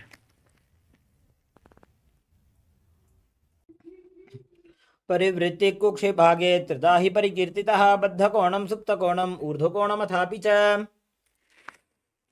Now as you come back to the neutral position, place the feet on the ground. The next asana is Dvipada. Now with feet on the ground, knee raised, hold the ankles with the respective hand. Now lift the hip high, engage Mool Bandha and Jalandhar Bandha as you gaze to the nose, visualize bridge in your inner space. प्रतिक्रियायुतं द्वन्द्वपीठः सर्वबलप्रदं गर्भिणीनां दुर्बलानाम् इति गार्गीजगादनु. Now relax. The next asana is Parinkasana. Now as you sit with feet on the ground, knee raised, bring both the hands at the top of the shoulders. Now palms facing towards the body. Now lift the hip high. Try to bring the feet and hands as close as you can. Visualize Swamiji in your space. उत्तानशयनं हस्ततलाभ्यां भूमिं वष्टभ्य पादतलाभ्यां भूमिं धृत्वा. Now relax your body from this intense asana. The next asana is Swatanasana. As you bring the knees to the chest, hands holding the shoulders, and rotate the hips, knees on in a circular way. Visualize frog in your inner space. Visualize dog in your space. शववच्छरीरं संस्थाप्य जानुनी सम्मील्य नाभोवानीय. Now relax. The next asana is Viparita Karani. As you lie down on your back. Now hands extended at the back. Now lift the hip high with legs extended upward. Visualize Swamiji in your inner space. Now move the legs in circle. भूतले सशिरो दत्त्वा खेनये चरणद्वयं विपरीतकृतिश्चैषा सर्वतन्त्रेषु गोपिता. The next asana is Viparita Karani 2. Now stop the movement of the legs. Stand straight, performing Viparita Karani 2. Karni विपरीताख्या सर्वाधिव्याधिनाशिनी नित्यमभ्यासयुक्तस्य जाठराग्निविवर्धनी. Now slowly lower your body down as we move on to the next asana, which is Langanasana. As you lie down on the back, lift the hip, take it over the head and toes on the floor. Hand stretched on the ground, interlaced. Visualize Swamiji in your space as you perform Langanasana. नरकासने स्थित्वा नासिकाप्रदेशे भूमौ पादपृष्ठे स्थाप्य.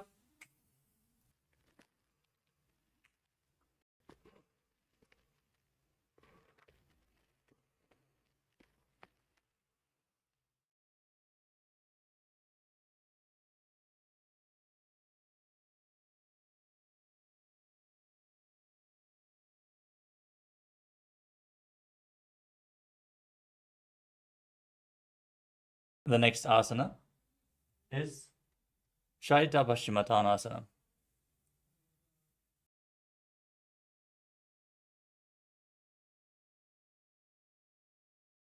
As you lay on your back with the hands behind the toes over top of your head, move your hands to the feet. Hold on to your feet above your head. Keep your arms and legs straight. This is one of the 84 different asanas revealed directly by Lord Paramashiva himself. Perform Jalandhara Bandha and Mula Bandha. Breathe in Mocha Kumbhaka, keeping the throat lock engaged as you internally chant the Mahavakya. तानं शयित्वात् कुर्वीत शैतपश्चिमतानकम्.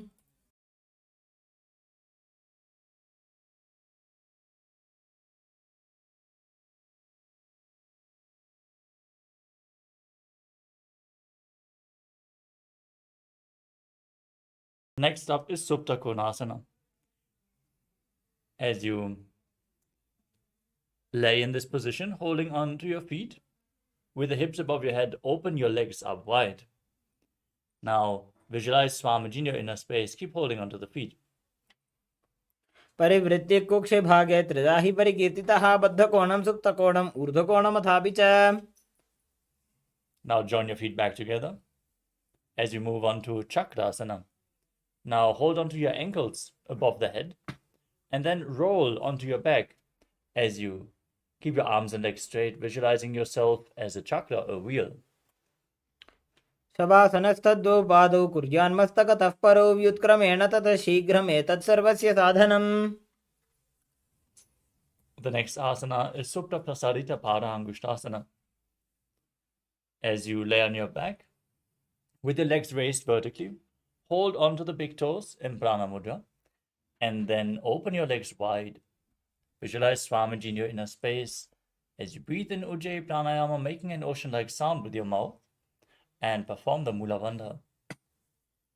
उत्तानपादं क्रौञ्चं च मरीचिं वीरभद्रकं नटराजं त्रिकोणं च सुप्ताङ्गुष्ठप्रसारणे. The next asana is Supta Paramgushtasana. Now join your feet together above the head. Keep your legs straight, the toes in Prana Mudra, index and middle fingers, as you visualize Swamiji in your inner space.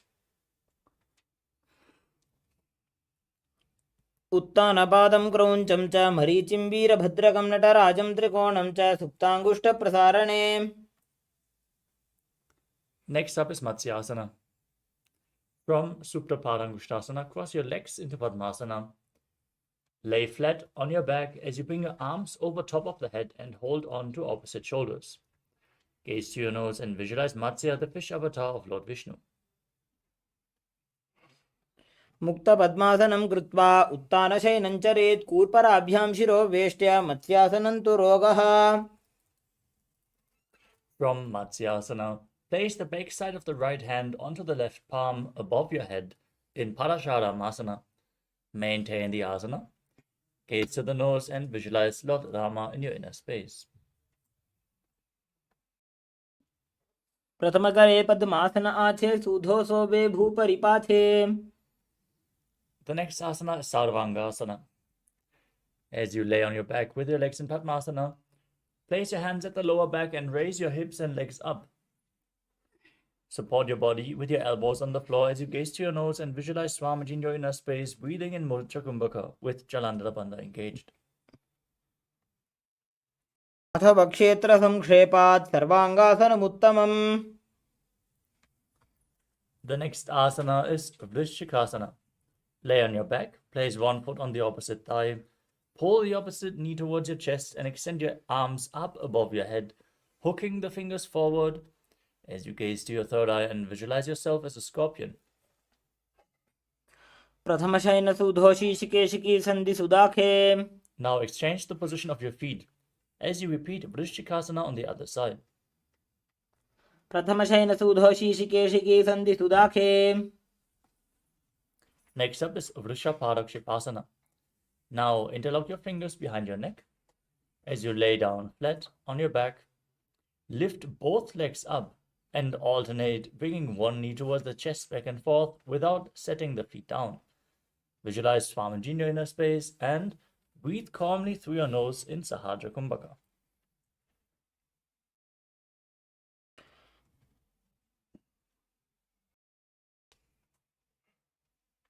श्रोतानवत्संस्थिति कृत्वा जानुद्वयं पर्यायेन कर्णयोः संस्पृशेत्. Now keep the hands next to the hips and alternate touching your ears with the respective knees. As you visualize Swamiji in your inner space. उत्तानशयनं कृत्वा अङ्गुलिभिः कन्दरां बद्ध्वा कूर्परो मिलित्वा. From Maruttanasana, we move on to Vrikasana. Lay on your back and then place your feet flat and stand up and lay back down again and again. Now, visualize yourself as a wolf as you perform the Mula Bandha. उत्तानशयनं कृत्वा पादतलाभ्यां भूमिं धृत्वा.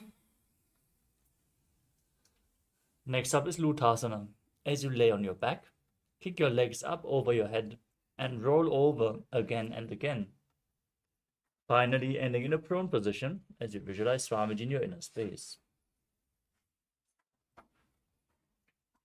उत्तानशयनं पादौ शिर उल्लङ्घ्य भूमौ स्थापयित्वा.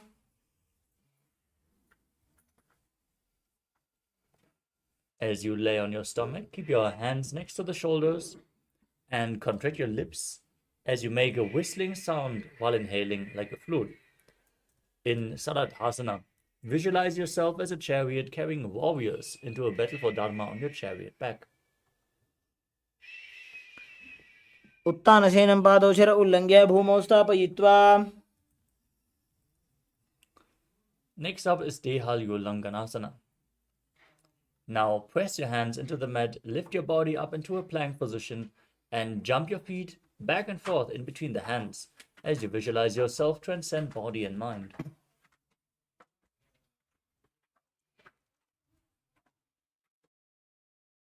हस्तद्वयं बद्ध्वा तन्मध्यचरणद्वयम् उड्डानैव बहिरानीय. Next up is Jatyasana. Rise up and from a standing position, place your hands on the mat in front of your feet. Walk around on the mat on all fours as you visualize yourself as a wise 60-year-old elephant. अथ जात्यासनं वक्ष्ये येन जातिस्मरो भवेत्. Next up is Lolitika Karana. Now stand with your heels together, the toes pointing outward and your knees bent. Raise your elbows to the shoulder level and rotate your arms around the body. Lean backwards, open up your chest and move your head in all directions.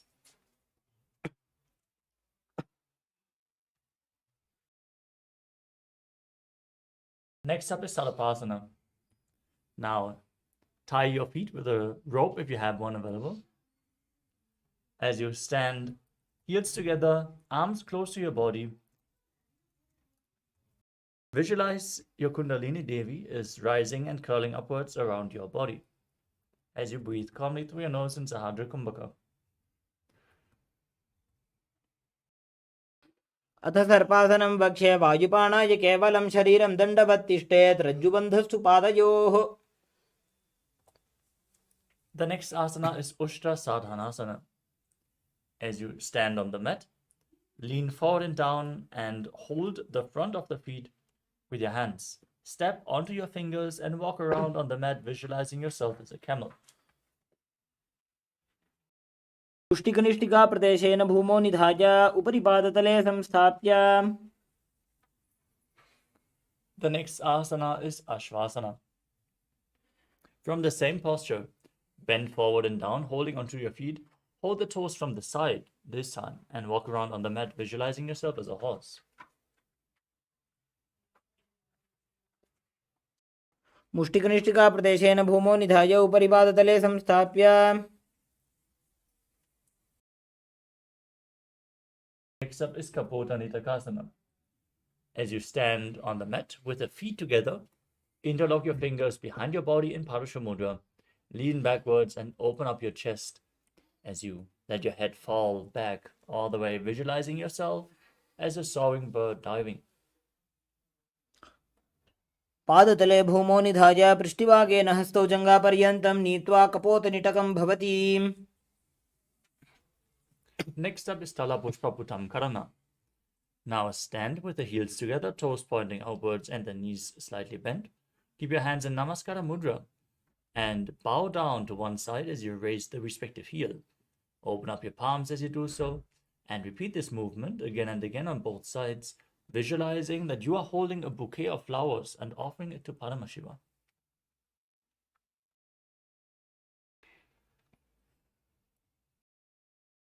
The next asana is Khadgasana. Now, visualize yourself as a rhinoceros and gaze to the tip of your nose. Then lay down on your stomach and jump your feet towards your hands, standing back up, joining your hands in Namaskara Mudra in front, symbolizing the horn of the rhinoceros. आसनं कृत्वा पादतलाभ्यां भूमिं धृत्वा. Next up is the Uttanottanam. Hold weights if you want to intensify this asana as you sit down all the way to the ground and stand back up again and again. Gaze to your nose and visualize Swamiji in your inner space. पुनः पुनः उत्थातव्यम् अस्थितव्यम् इति उत्थानोत्थानं भवति. Next up is Musalasana.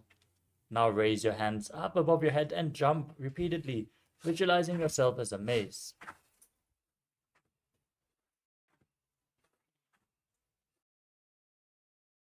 सरलं स्थित्वा ऊर्ध्वं बाहु नजेत्. Next up is Utshirshakasana. Now pull one foot towards your chest with both hands as you sit down and stand back up. Repeat the movement on both sides as you gaze to your nose and visualize Swamiji in your inner space. एकैकं पादतलं कुक्षौ निधाय तिष्ठेत् उच्छीर्षकं भवति. Next up is the Parshvajanukarana. Now stand with one foot pointing outwards and the knee slightly bent as you pull the other knee against your chest. And circle the leg with your arm, hand in a fist. Place the other hand on the inner respective thigh with the fingers pointing inwards.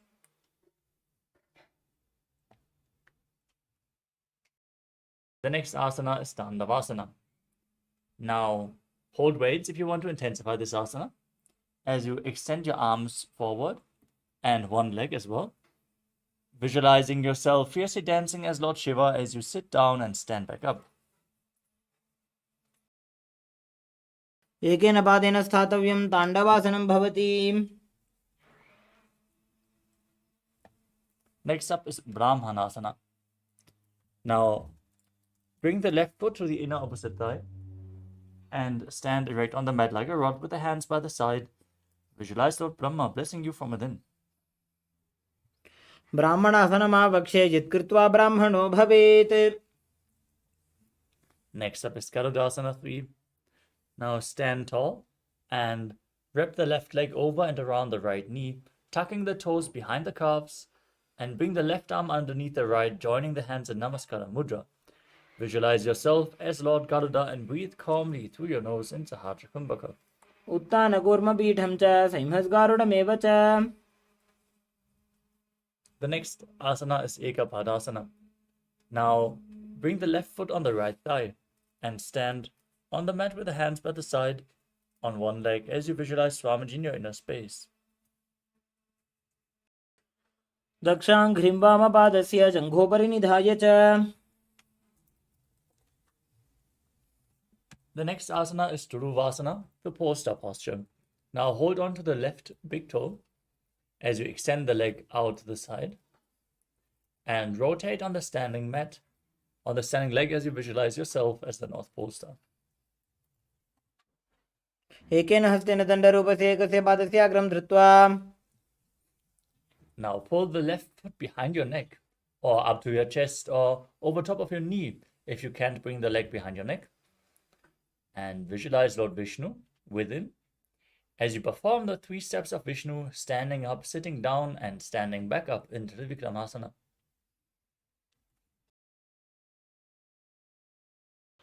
ग्रीवायां पादं संस्थाप्य स्थातव्यम् उत्थातव्यं त्रिविक्रमासनं भवति. Now repeat Parshvajanukarana on the other side. Pull the other knee against your chest.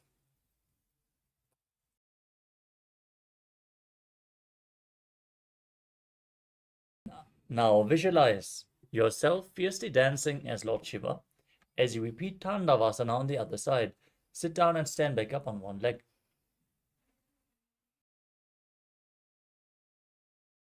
एकेन पादेन स्थातव्यं ताण्डवासनं भवति.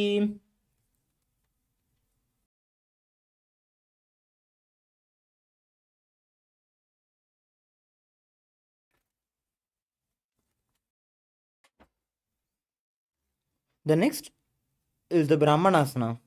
Now, placing your right foot on the inner left thigh, stand erect on the mat like a rod.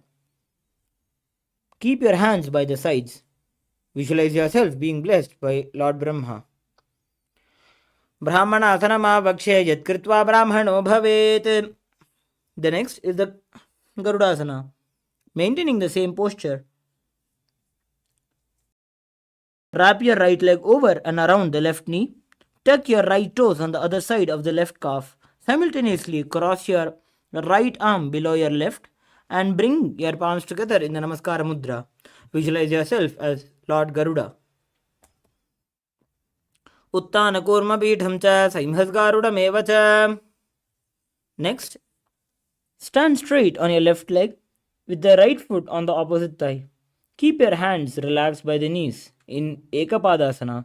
Visualize Swamiji in your inner space. Dakshangrim Vamapadasya Janghopari Nidhaya cha. The next is the Dhruvasana, the pole star posture. Now, standing on your left leg, hold the big toe of your right foot with the Prana Mudra and rotate your body quickly on the standing leg. Ekena hastena dandarupasya ekasya padasyagram dhrutva. Next is the Trivikramasana. Now, standing on your right leg, lift your left foot behind your neck and stand tall.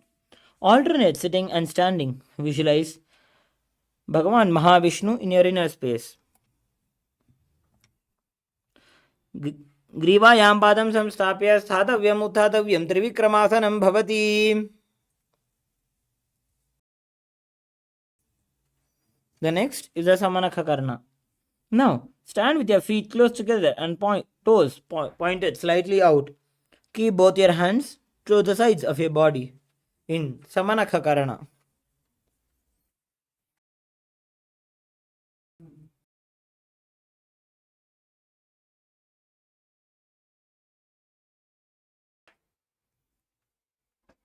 The next will be entering into the Gorakhanjali Asana. Now, stand erect and then bend forward. Bring both the hands underneath the knees and make a finger lock in Parashamudra. Sitting in a squatting position, let the finger lock touch the navel. Visualize the great sage Gorakhnath, founder of the Natha Yoga Hindu Sampradaya. Pratamahi ubau hoye bahuri nicho punihove.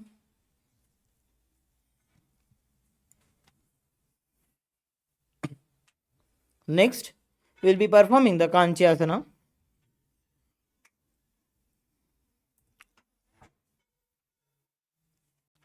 Now, insert your hands between your thighs and calves, then wrap your hands around your behind your butt.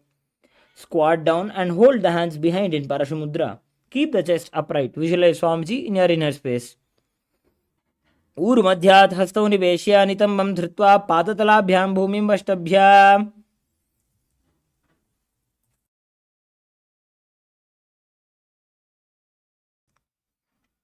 Next, we will be performing the Bhairu Asana. Now, bringing your feet together, sit in a squatting position with your heels touching the perineum. Hold the hands at the back in Parashamudra and sit upright. Gaze at your navel center. Visualize Bhagavan Kala Bhairava in your inner space. दो वो पग की थलिया की माहिली core मिलाजी फना पानी उकड़ मोड़ वैसे. The next, we'll be performing Varahasana. Squat all the way down to the ground. Keep your feet together and toes apart. Bring your elbows up and close to the head and your palms joined in Anjali Mudra over the back, facing downward. Gaze at the tip of your nose. Visualize yourself as Varaha, one of the incarnations of Mahavishnu. Pagatali ki mahili kor milayi phana pani ukad baise. The next is the Prabhithasana. Now, with your heels touching, bring your hips to the same level as your knees. Let the hands hang down and your fingertips touching the toes in front of you. Visualize Swamiji in your inner space. पार्श्वद्वय सम्मील्य स्थित्वा नितम्बं जानुप्रदेश आनीय तिष्ठेत् प्रपीठासनं भवति.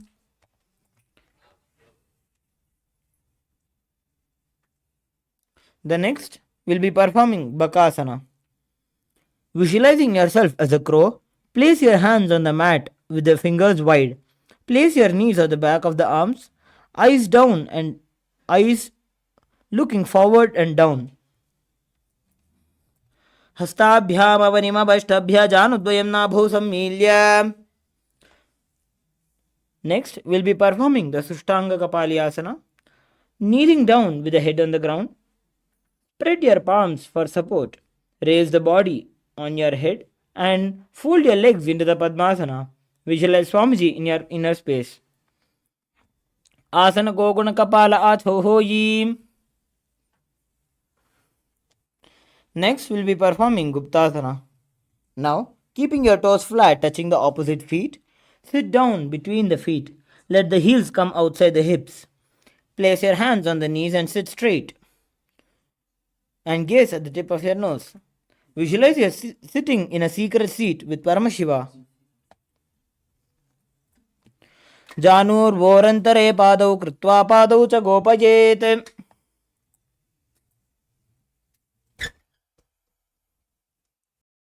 The next asana is Vrikshasana too. Now place your hands flat on the ground, shoulder width apart, and raise your legs up into a handstand posture. Now visualize yourself as a tree with deep roots growing into the ground as you cleanse all the 7 chakras by performing this posture.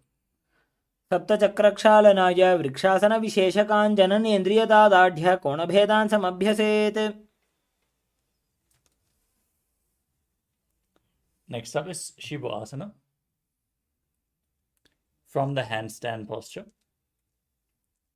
step your hands and feet close together, gaze to your third eye, and visualize Tejas, energy flowing into your third eye, rejuvenating your body.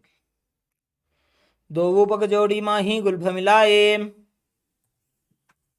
Next up is Matsyasana too.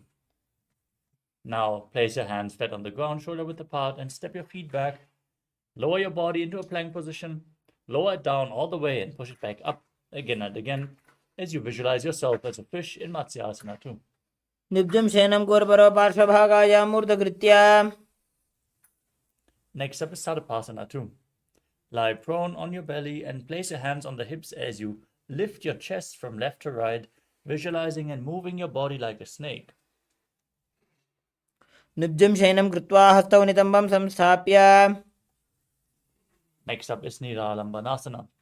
Now place your elbows down in front and rest your chin on your hands with your hands in Padma Mudra, the Lotus Mudra. Keep the top of your feet flat on the mat as you feel self-supported and completely independent. कराभ्यां पङ्कजं कृत्वा तिष्ठेत् कूर्परयासुधीः मुखमुन्नमनुच्चायि निरालम्बनमासनम्. Next up is Chakrasana. As you lay on your stomach, bend your knees and place your hands on the ground, straightening the arms to raise your upper back towards your feet. Gaze back and visualize yourself as an umbrella protecting your guru from the sun rays. अर्ध्यासनमस्थित्वा हस्ततलाभ्यां भूमिं धृत्वा. Next up is Vajrasana. Now sit in a kneeling posture, feet flat, perineum on the heels. Then extend your arms out in front. Place the palms down on the ground as you place your forehead on the mat as well. Gaze towards the nose and visualize yourself as Vajra, the weapon of Indra, symbolizing indestructibility. इदानीं गर्भिणीनां योगाभ्यासो यथा लघु सुखप्रसवलाभाय प्रोच्यते प्राक्तनेपथि. The next asana is Meshasana. Now place your hands on the ground and raise your hips up into Gajasana as you alternate striking the ground with your hands. visualizing yourself as powerful as a ram. गजासन संस्थितो एकैकं बाहुं भूमौ ताडयेत्.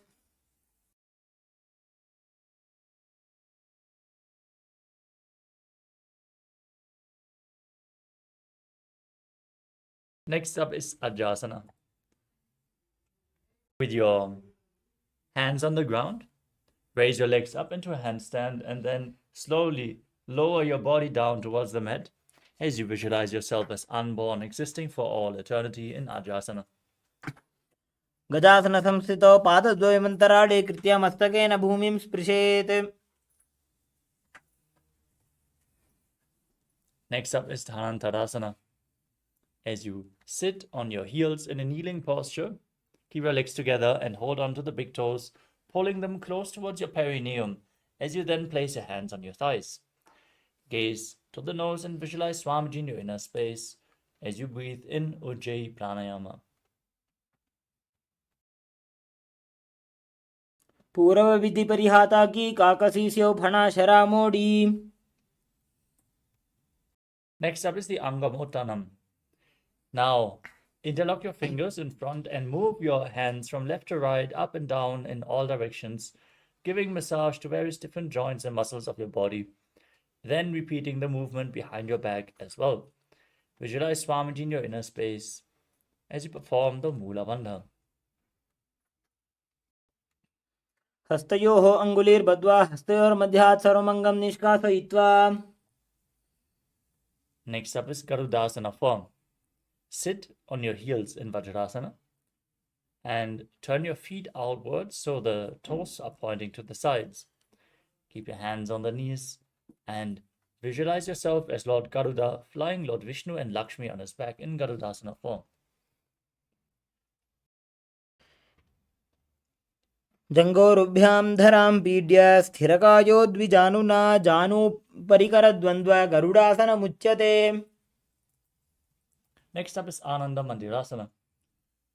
As you sit with your legs folded back, the toes pointing backwards, with your knees opened wide, hold onto your ankles, pull your feet up as you place the front of your buttocks on the mat. Gaze to your third eye and visualize yourself residing in the blissful space of a temple. अथ वक्षे वीरनाथ आनन्दमन्दिरासनं यत्कृत्वा अमरो धीरो भवत्येवेह साधकः. Next up is Mandukasana 2. Now visualize yourself as a frog as you overlap your feet behind and sit on the ankles. Then place your hands beneath the knees and press your frog tongue up against the palate of your mouth in Mandukya Mudra, engaging Uddiyana Bandha and Mula Bandha. पृष्ठं सम्पीड्य गुल्भाभ्यां जान्वङ्गे सबलयाकृतिः हस्तो पादतले क्षिप्तो मण्डूकं पाददोषहृत्. Next up is Narasimhasana. Now tuck your toes and sit on the raised heels. Keep your knees open wide and place your hands on the ground in front of you with the fingers spread, thumbs touching. Stick out your tongue, gaze to your nose, exhale forcefully again and again as you visualize Narasimha, the lion man avatar of Lord Vishnu. दोवु फणा पाणी होए वैसे AD Mailer गुदा निवैसे समशरीरनी काट हरावे NASA अग्रदृष्टि को ल्यावे.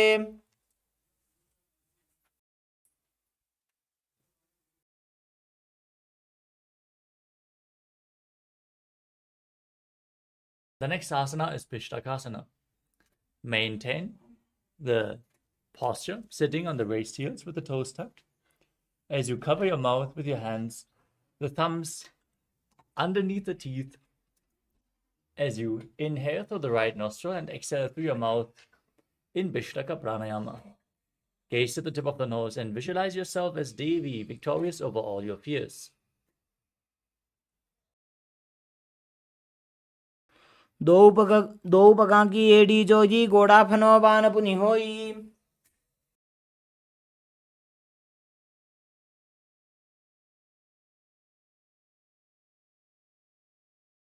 The next asana is Makadasana. Now keep the soles of the feet together and the top of the feet on the ground, sitting on the heels with your knees open wide. Then raise your elbows and bend them to bring your fingers towards your armpits, Imitate as if you are a monkey scratching itself, visualizing yourself as a playful monkey. Gaze to your third eye. Perform the Mula Bandha in Makarasana. दोवो पगतले संपुट आने तिनके पृष्ठि भूमि परिठाने. Next up is Vajra Sangharasana. With your toes tucked, the soles of the feet together, raise your knees off the ground and open them wide as you hold on to opposite elbows behind your back. Gaze towards the tip of your nose and embody diamond-like strength for yourself and your Sangha, your spiritual community. प्रथम पणापाणी होय वैसे दोवो एड़ी गुदानी वैसे. Next up is Kanjanasana. Now, keep your toes down, ankles crossed behind, and sit on your heels. Place your palms on the mat at the sides.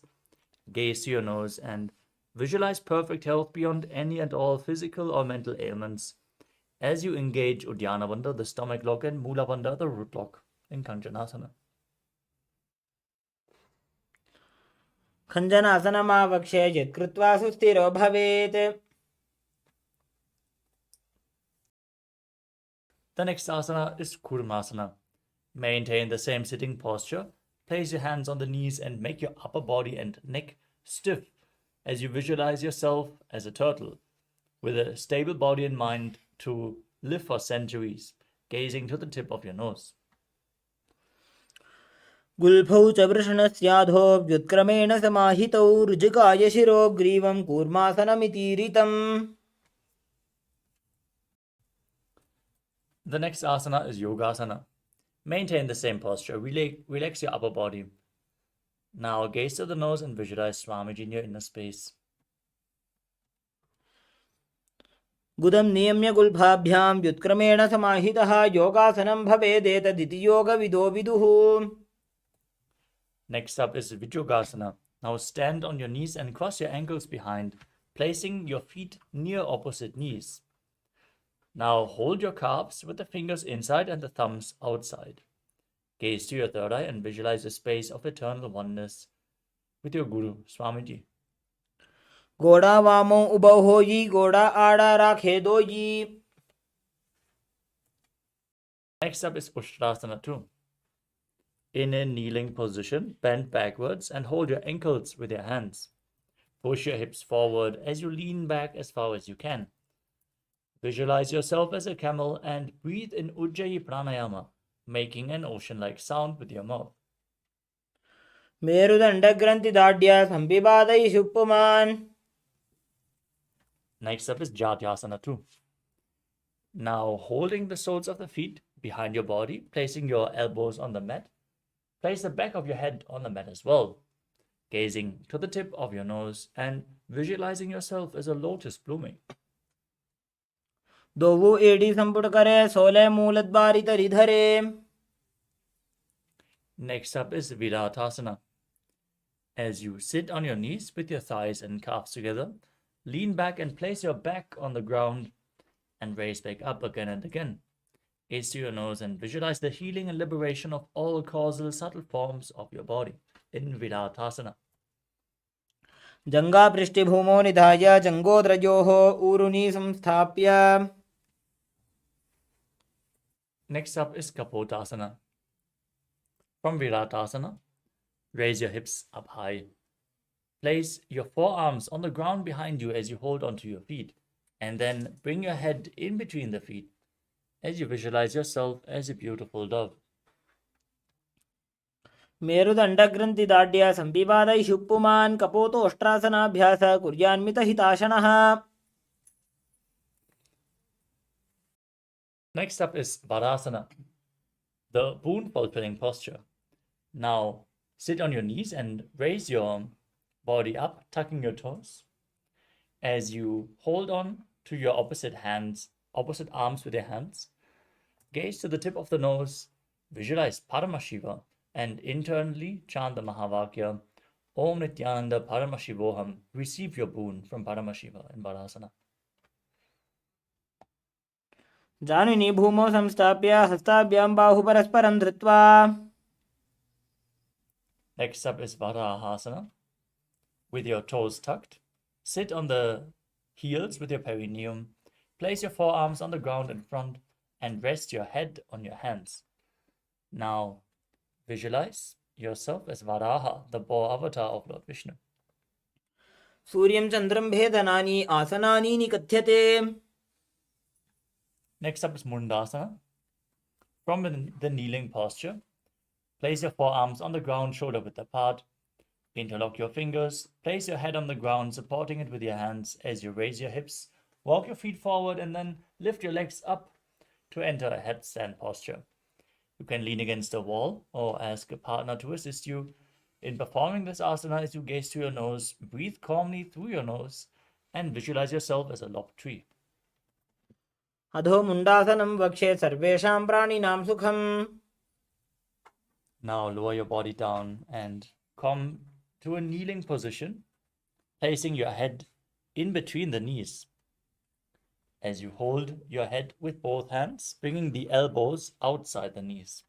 Inhale through your nose and exhale through your mouth as you gaze to your nose and visualize Swamiji in Andhasana.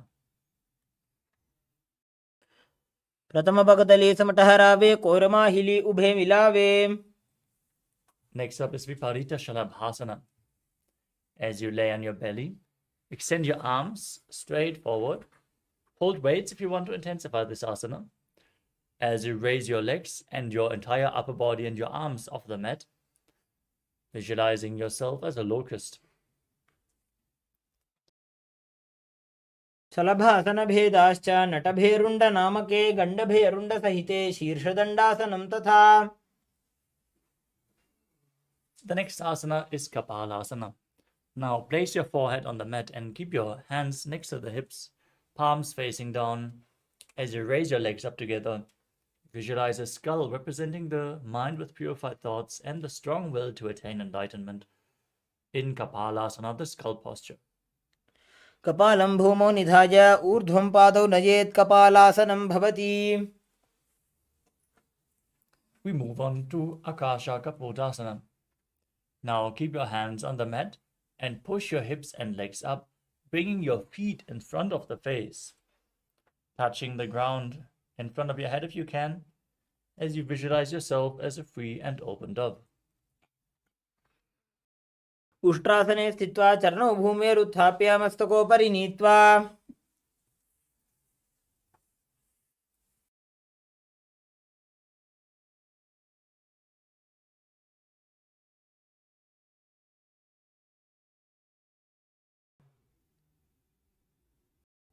Next up is Chatakasana.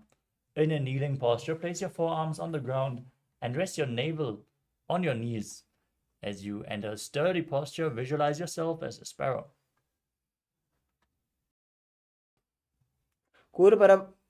कूर्परपर्यन्तौ हस्तौ धरामवष्टभ्य. Next up is Vrishikasana 2. With your forearms on the ground, raise your hips and then lift your legs over top of your body, touching your head with your feet. Now visualize yourself as a scorpion. Breathe calmly through your nose in Sahaja Kumbhaka and perform the Mula Bandha. विच्छेव बुद्धप्रतिमाङ्घ्रिपार्ष्णे धृत्वा स्वशीर्षे चिबुकं विधार्य कौ.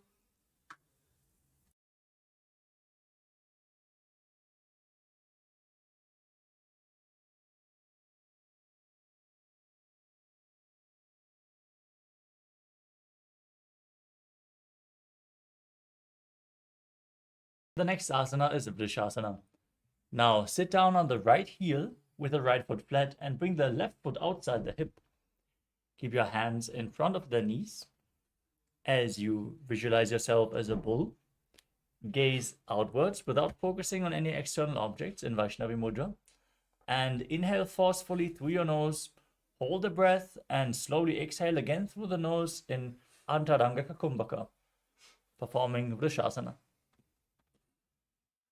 यामे गुल्फे पादमूले वामभागे पदेतरं विपरीतं स्पृशेत् भूमिं वृषासनमिदं भवेत्. Next up is Urasana. From a kneeling position, place your hands on the mat in front. Lift your knees off the ground and cross your feet.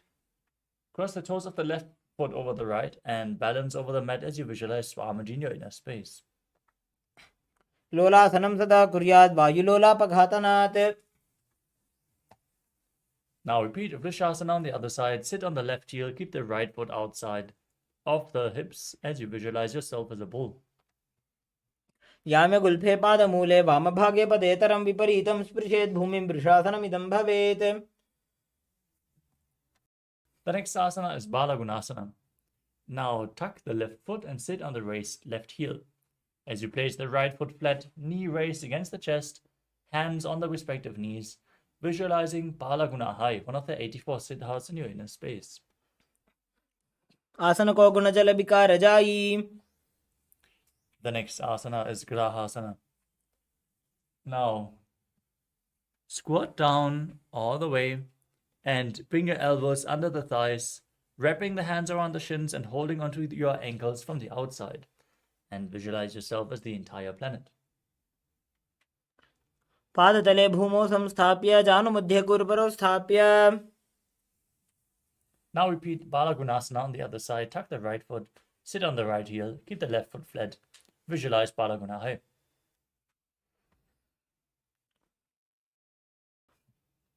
आसन को गुण जल विकार जाई. We move on to Utkatasana. You can hold weights if you want to intensify this asana. As you keep your toes tucked and sit on raised heels with your knees together, the hands placed on top of the knees. Visualize Swamiji in your inner space as you keep gazing outwards without focusing on anything outside in Vaishnavi Mudra. युजास्पिजोस्ति यत ऊर्वजानो यत्रासने पादतलद्वयोपरि. Next up is Vajrasangarasana too. The toes tucked, soles of the feet together, open your knees wide and hold on to your elbows behind the back. Visualize Swamiji in your inner space. Keep breathing in Antaranga Kakumbhaka. प्रथम पणापाणी होय जैसे दो एड़ी गुदा निवैसे. Next up is Anilasana. Now squat down and place your palms on the ground as you step your heels onto your hands. Keep your arms straight in front as you gaze to your nose and visualize you are able to live off of air alone. दो हाथ भूमि पर उठाने कहुनी जाड़ी ना भी लगाने. The next asana is Padukasana. Now place the back of your hands on the mat in front of the feet with the fingers pointing towards your feet. Then step your feet onto your hands and wrap your hands around the feet like a shoe, walking around on the mat as you visualize yourself wearing padukas, walking across India. हस्ततलयोः पादतले कृत्वा तिष्ठेत् गच्छेत् पादुकासनं भवति. Next up is Kukkutoddanasana. As you place your palms on the mat, shoulder width apart, jump your legs up and let them fall back down again and again, visualizing yourself as a rooster. हस्ततले भूमौ कृत्वा पादतले च ऊर्ध्वमुड्डानं कृत्वा. Next up is Viparita Nrityasana. With your hands flat on the ground, raise your legs up into a handstand and dance around on two hands. Visualize, feel yourself become free of all inhibitions. हस्ततलाभ्यां भूमिं वष्टभ्य ऊर्ध्वपादाग्रे कुर्वन्. Next up is Kunjarasana. Now separate your feet and place one palm down on the mat, keeping the arm straight as you place the other hand to your head. Now visualize Swamiji in your inner space and breathe calmly through your nose in Sahasrara Kumbhaka, slowly and deeply. अथ पक्षे महादेव कुञ्जरासनम् उत्तमम्. Now place the other hand on the ground. Exchange the position of your hands as you repeat Kunjarasana. अथ पक्षे महादेव कुञ्जरासनम् उत्तमम्. The next asana is Chidambara. Now sit on the ground with your feet flat and the heels close to your body. Hold respective ankles and lift your feet off the ground as you visualize yourself as a Chidambara tree, a pious tree that promotes a long life. पार्श्वेभ्यां भूमिं वष्टभ्य हस्तद्वयेन गुल्भौ धृत्वा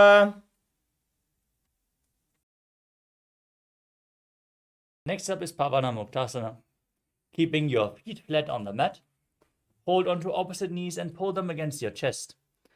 As you visualize any excess vata being released from or balanced within your system, perform the Mula Bandha. द्वयोस्तु पादयोः पाणिं लात्वा स्वस्वनितम्बके जानुनि वक्षसि सादुर्बभ्रतीकरबन्धनैः. Next up is Chakorasana. As you sit and lift one leg behind your head, you can lift it against your chest or over top of the knee if you can't bring it behind your head. As you then place both hands on the ground and lift your entire body up, gazing up towards your third eye and visualizing yourself as a powerful source of energy. पूर्वतानं चतुष्पादपीठं वज्रासनं तथा. Next up is Dhanurasana too. With one leg extended forward, holding on to both the big toes and prana mudra with the respective hand, pull the other foot against your ear, visualizing yourself as a bow. पादाङ्गुष्ठौ तु पाणिभ्यां गृहीत्वा श्रवणावधिम्.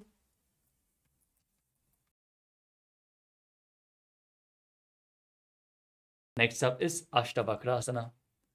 Now, bring the left foot over top of the left shoulder and hook the right foot over the left foot. Extend both legs to the side with the arms on the ground, leaning forward, balancing on your arms and visualizing yourself as a flying crane. वासिष्ठमथ कौण्डिन्यम् ऊर्ध्वकुक्कुटमेव च. We move on to Pranasana. Now, place the right foot on the left thigh and keep the left foot flat on the mat. Push the right knee down and bring the left shoulder underneath the left knee. As you gaze to your third eye and visualize yourself being immortal and able to exist solely from prana. एतत् प्रभेदं वक्ष्यामि करोति यस्य चामरः. Next up is Paramashivoham. Now bring the right heel close to the left hip. Step the left heel over top of the right knee. Twist around the raised knee and bring one arm below as you interlock your fingers behind your back, twisting your spine as you gaze to your third eye and visualize the sage Matsindana in Paramashivoham. पार्श्वाभ्यां धृत्यतेजास्तु पार्श्वमत्स्येन्द्रमुत्तमम्. Now repeat Chakorasana on the other side. One leg behind your neck, hands on the ground, opposite legs extended and lifting your body up, visualizing yourself as a powerful source of energy. पूर्वतानं चतुष्पादपीठं वज्रासनं तथा. Now pull the other foot against your ear, holding onto the big toes as you visualize yourself as a bow in Dhanurasana too on the other side. पादाङ्गुष्ठौ तु पाणिभ्यां गृहीत्वा श्रवणावधि धनुराकर्षकाकृष्टं धनुरासनमीरितम्. Now repeat Ashtavakrasana.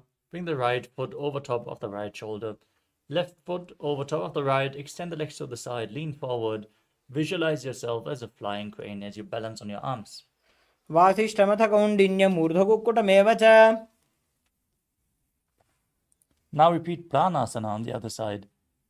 Keep the left foot on the right foot flat on the ground, right shoulder beneath the right knee, and gazing to your third eye, visualizing yourself being immortal and able to exist solely from prana. एतत् प्रभेदं वक्ष्यामि करोति यस्य चामरः एकपादमुरो बद्ध्वा स्कन्धेऽन्यत्पादरक्षणम्. Next up is Paramashivoham on the other side. Keep the left foot at the right heel over top of the left knee. Twist your body around the knee. Bring the arm below and interlock your fingers behind your back as you gaze to your third eye and visualize Matsindana, the master of Hatha Yoga. पार्श्वाभ्यां धृत्यतेजास्तु पार्श्वमत्स्येन्द्रमुत्तमम्.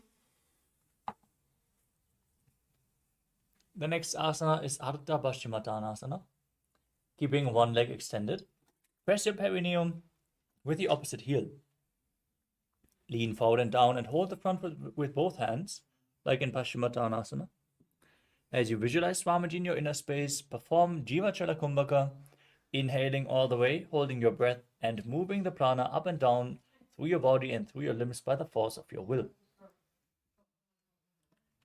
एकं पादं प्रसार्य एकं पादस्य पार्श्वनासीवनी सम्पीड्य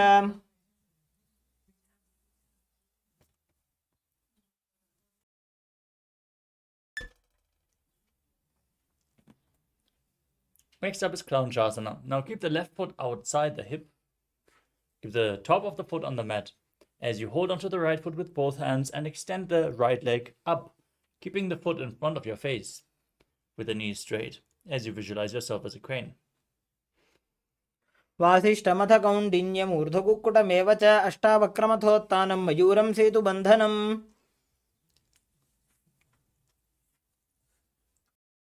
Now repeat Ardha Paschimottanasana on the other side. Press the other heel against the perineum, lean forward and down, visualize Swamiji and gaze in Vaishnavi Mudra. Don't focus on any external objects. एकं पादं प्रसार्य एकं पादस्य पार्श्वनासीवनी सम्पीड्य. Now repeat Clownchasana. Bring the right foot outside the hip. Hold on to the left foot and bring it up in front of your face, visualizing yourself as a crane. वासिष्ठमथ कौण्डिन्यम् ऊर्ध्वकुक्कुटमेव च.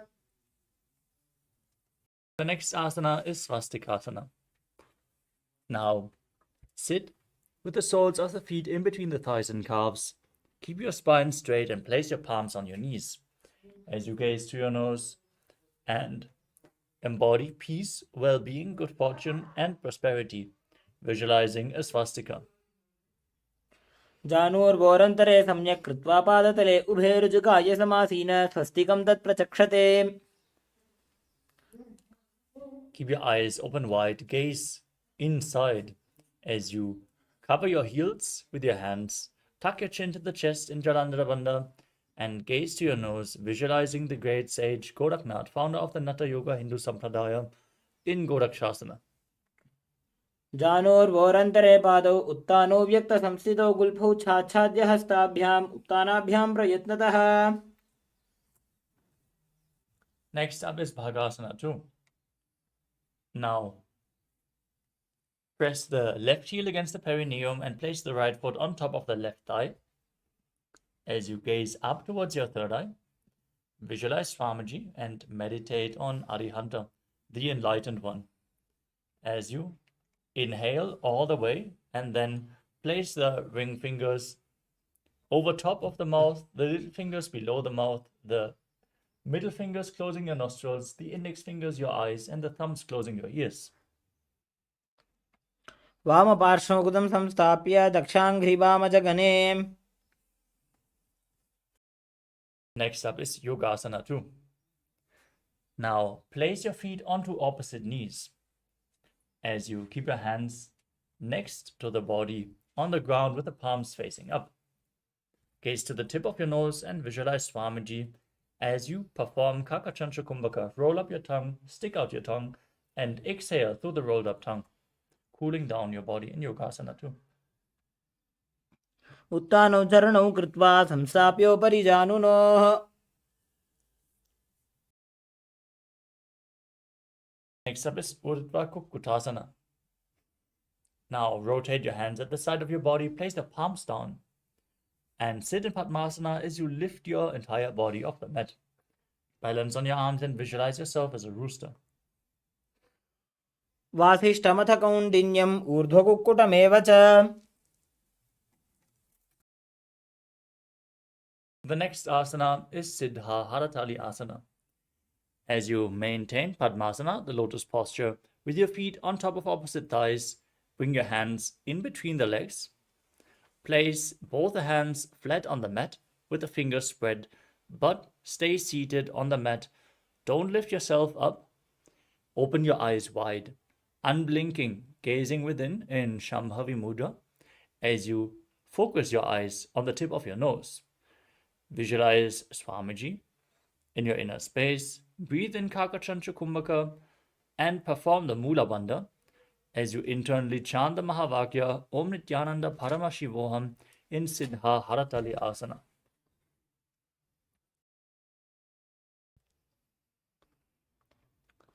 प्रथम पद्मासन को करे हस्तुतो वो गोडासन दिदरे.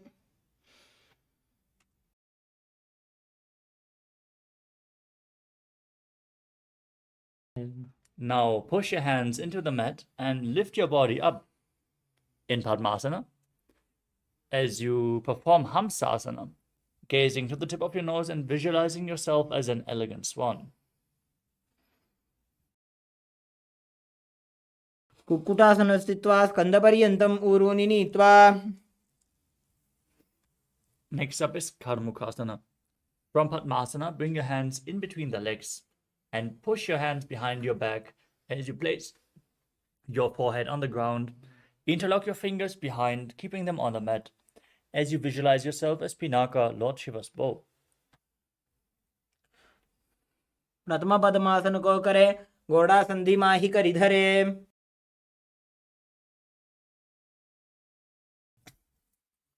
Next up is Kurmasana 2. From Padmasana, bring your hands in between the legs and then bend your elbows. Bring your hands up towards the shoulders and hold on to the respective shoulders as you visualize yourself as a turtle with a stable body and mind to live for hundreds of years in Kurmasana 2. By जंग पर दक्षिण पावा दाई जंग परि by ल्यावा.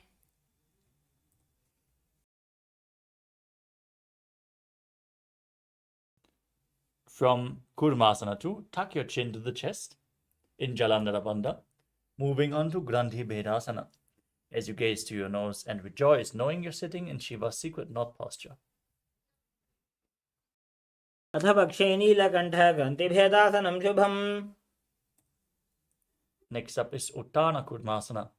From Grandhi Bhedasana, roll onto your back. Keep holding onto the shoulders as you gaze to the nose and embody a turtle laying on its back.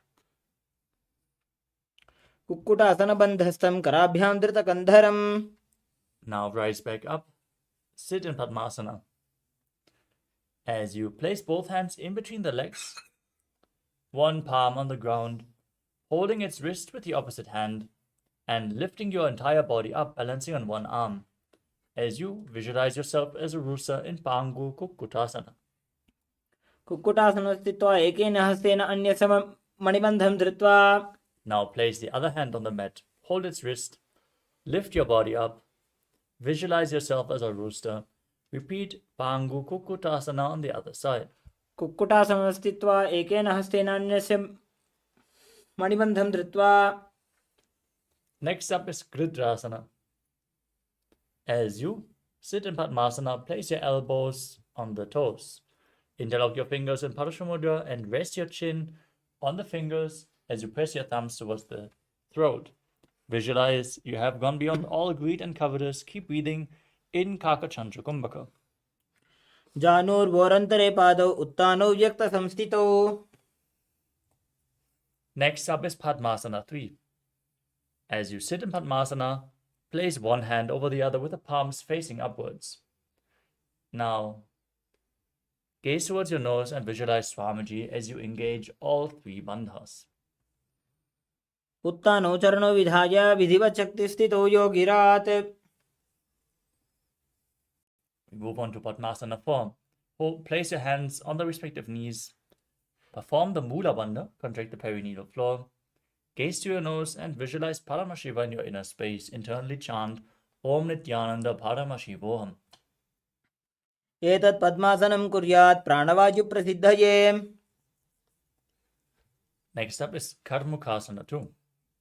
Keep one hand on the respective knee and hook the other hand around the respective big toe in Prana Mudra, moving the big toe round and round in a circular motion as you visualize yourself as Lord Shiva's bow, and then repeat the movement on the other side as well.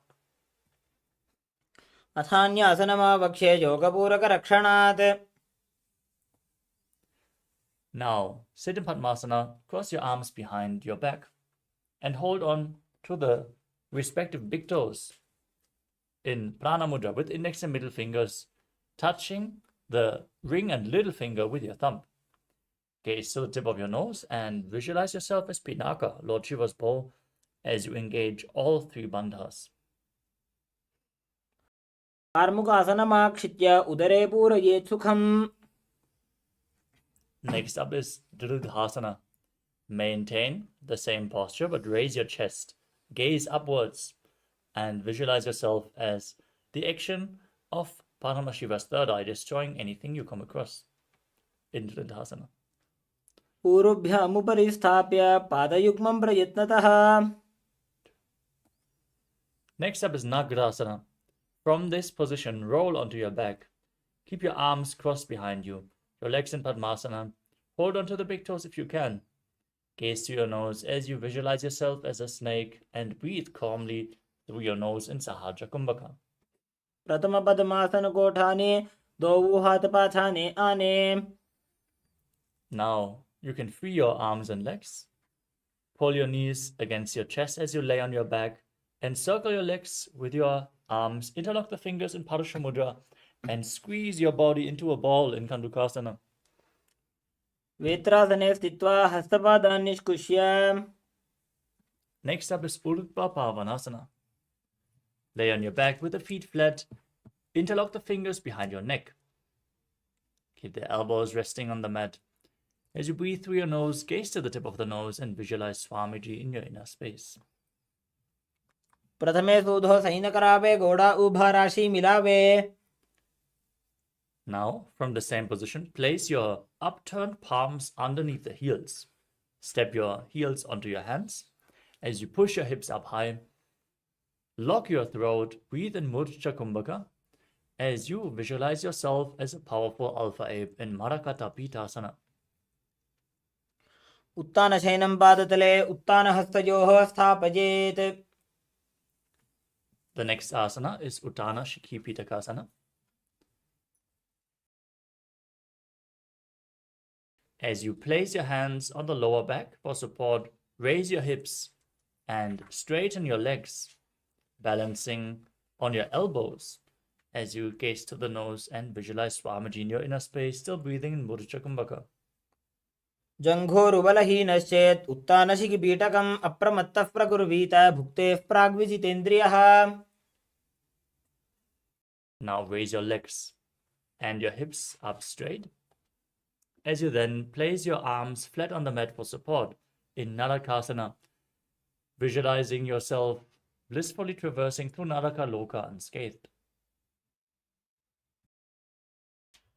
ग्रीवाकण्ठेन भूमिं विष्टम्भ पादाग्रद्वयम् ऊर्ध्वमुत्त्रजेत्. Next up is Tiryannaukasana. Place your hands on the lower back for support, straighten your legs, and then lower and angle your body. Lower and angle your legs. Engage your core intensely as you visualize yourself as a boat crossing the ocean of samsara in Tiryannaukasana. नौकावत् स्थित्वा ऊर्ध्वं पादाग्रद्वयं नयेत्. Now place your arms back on the mat.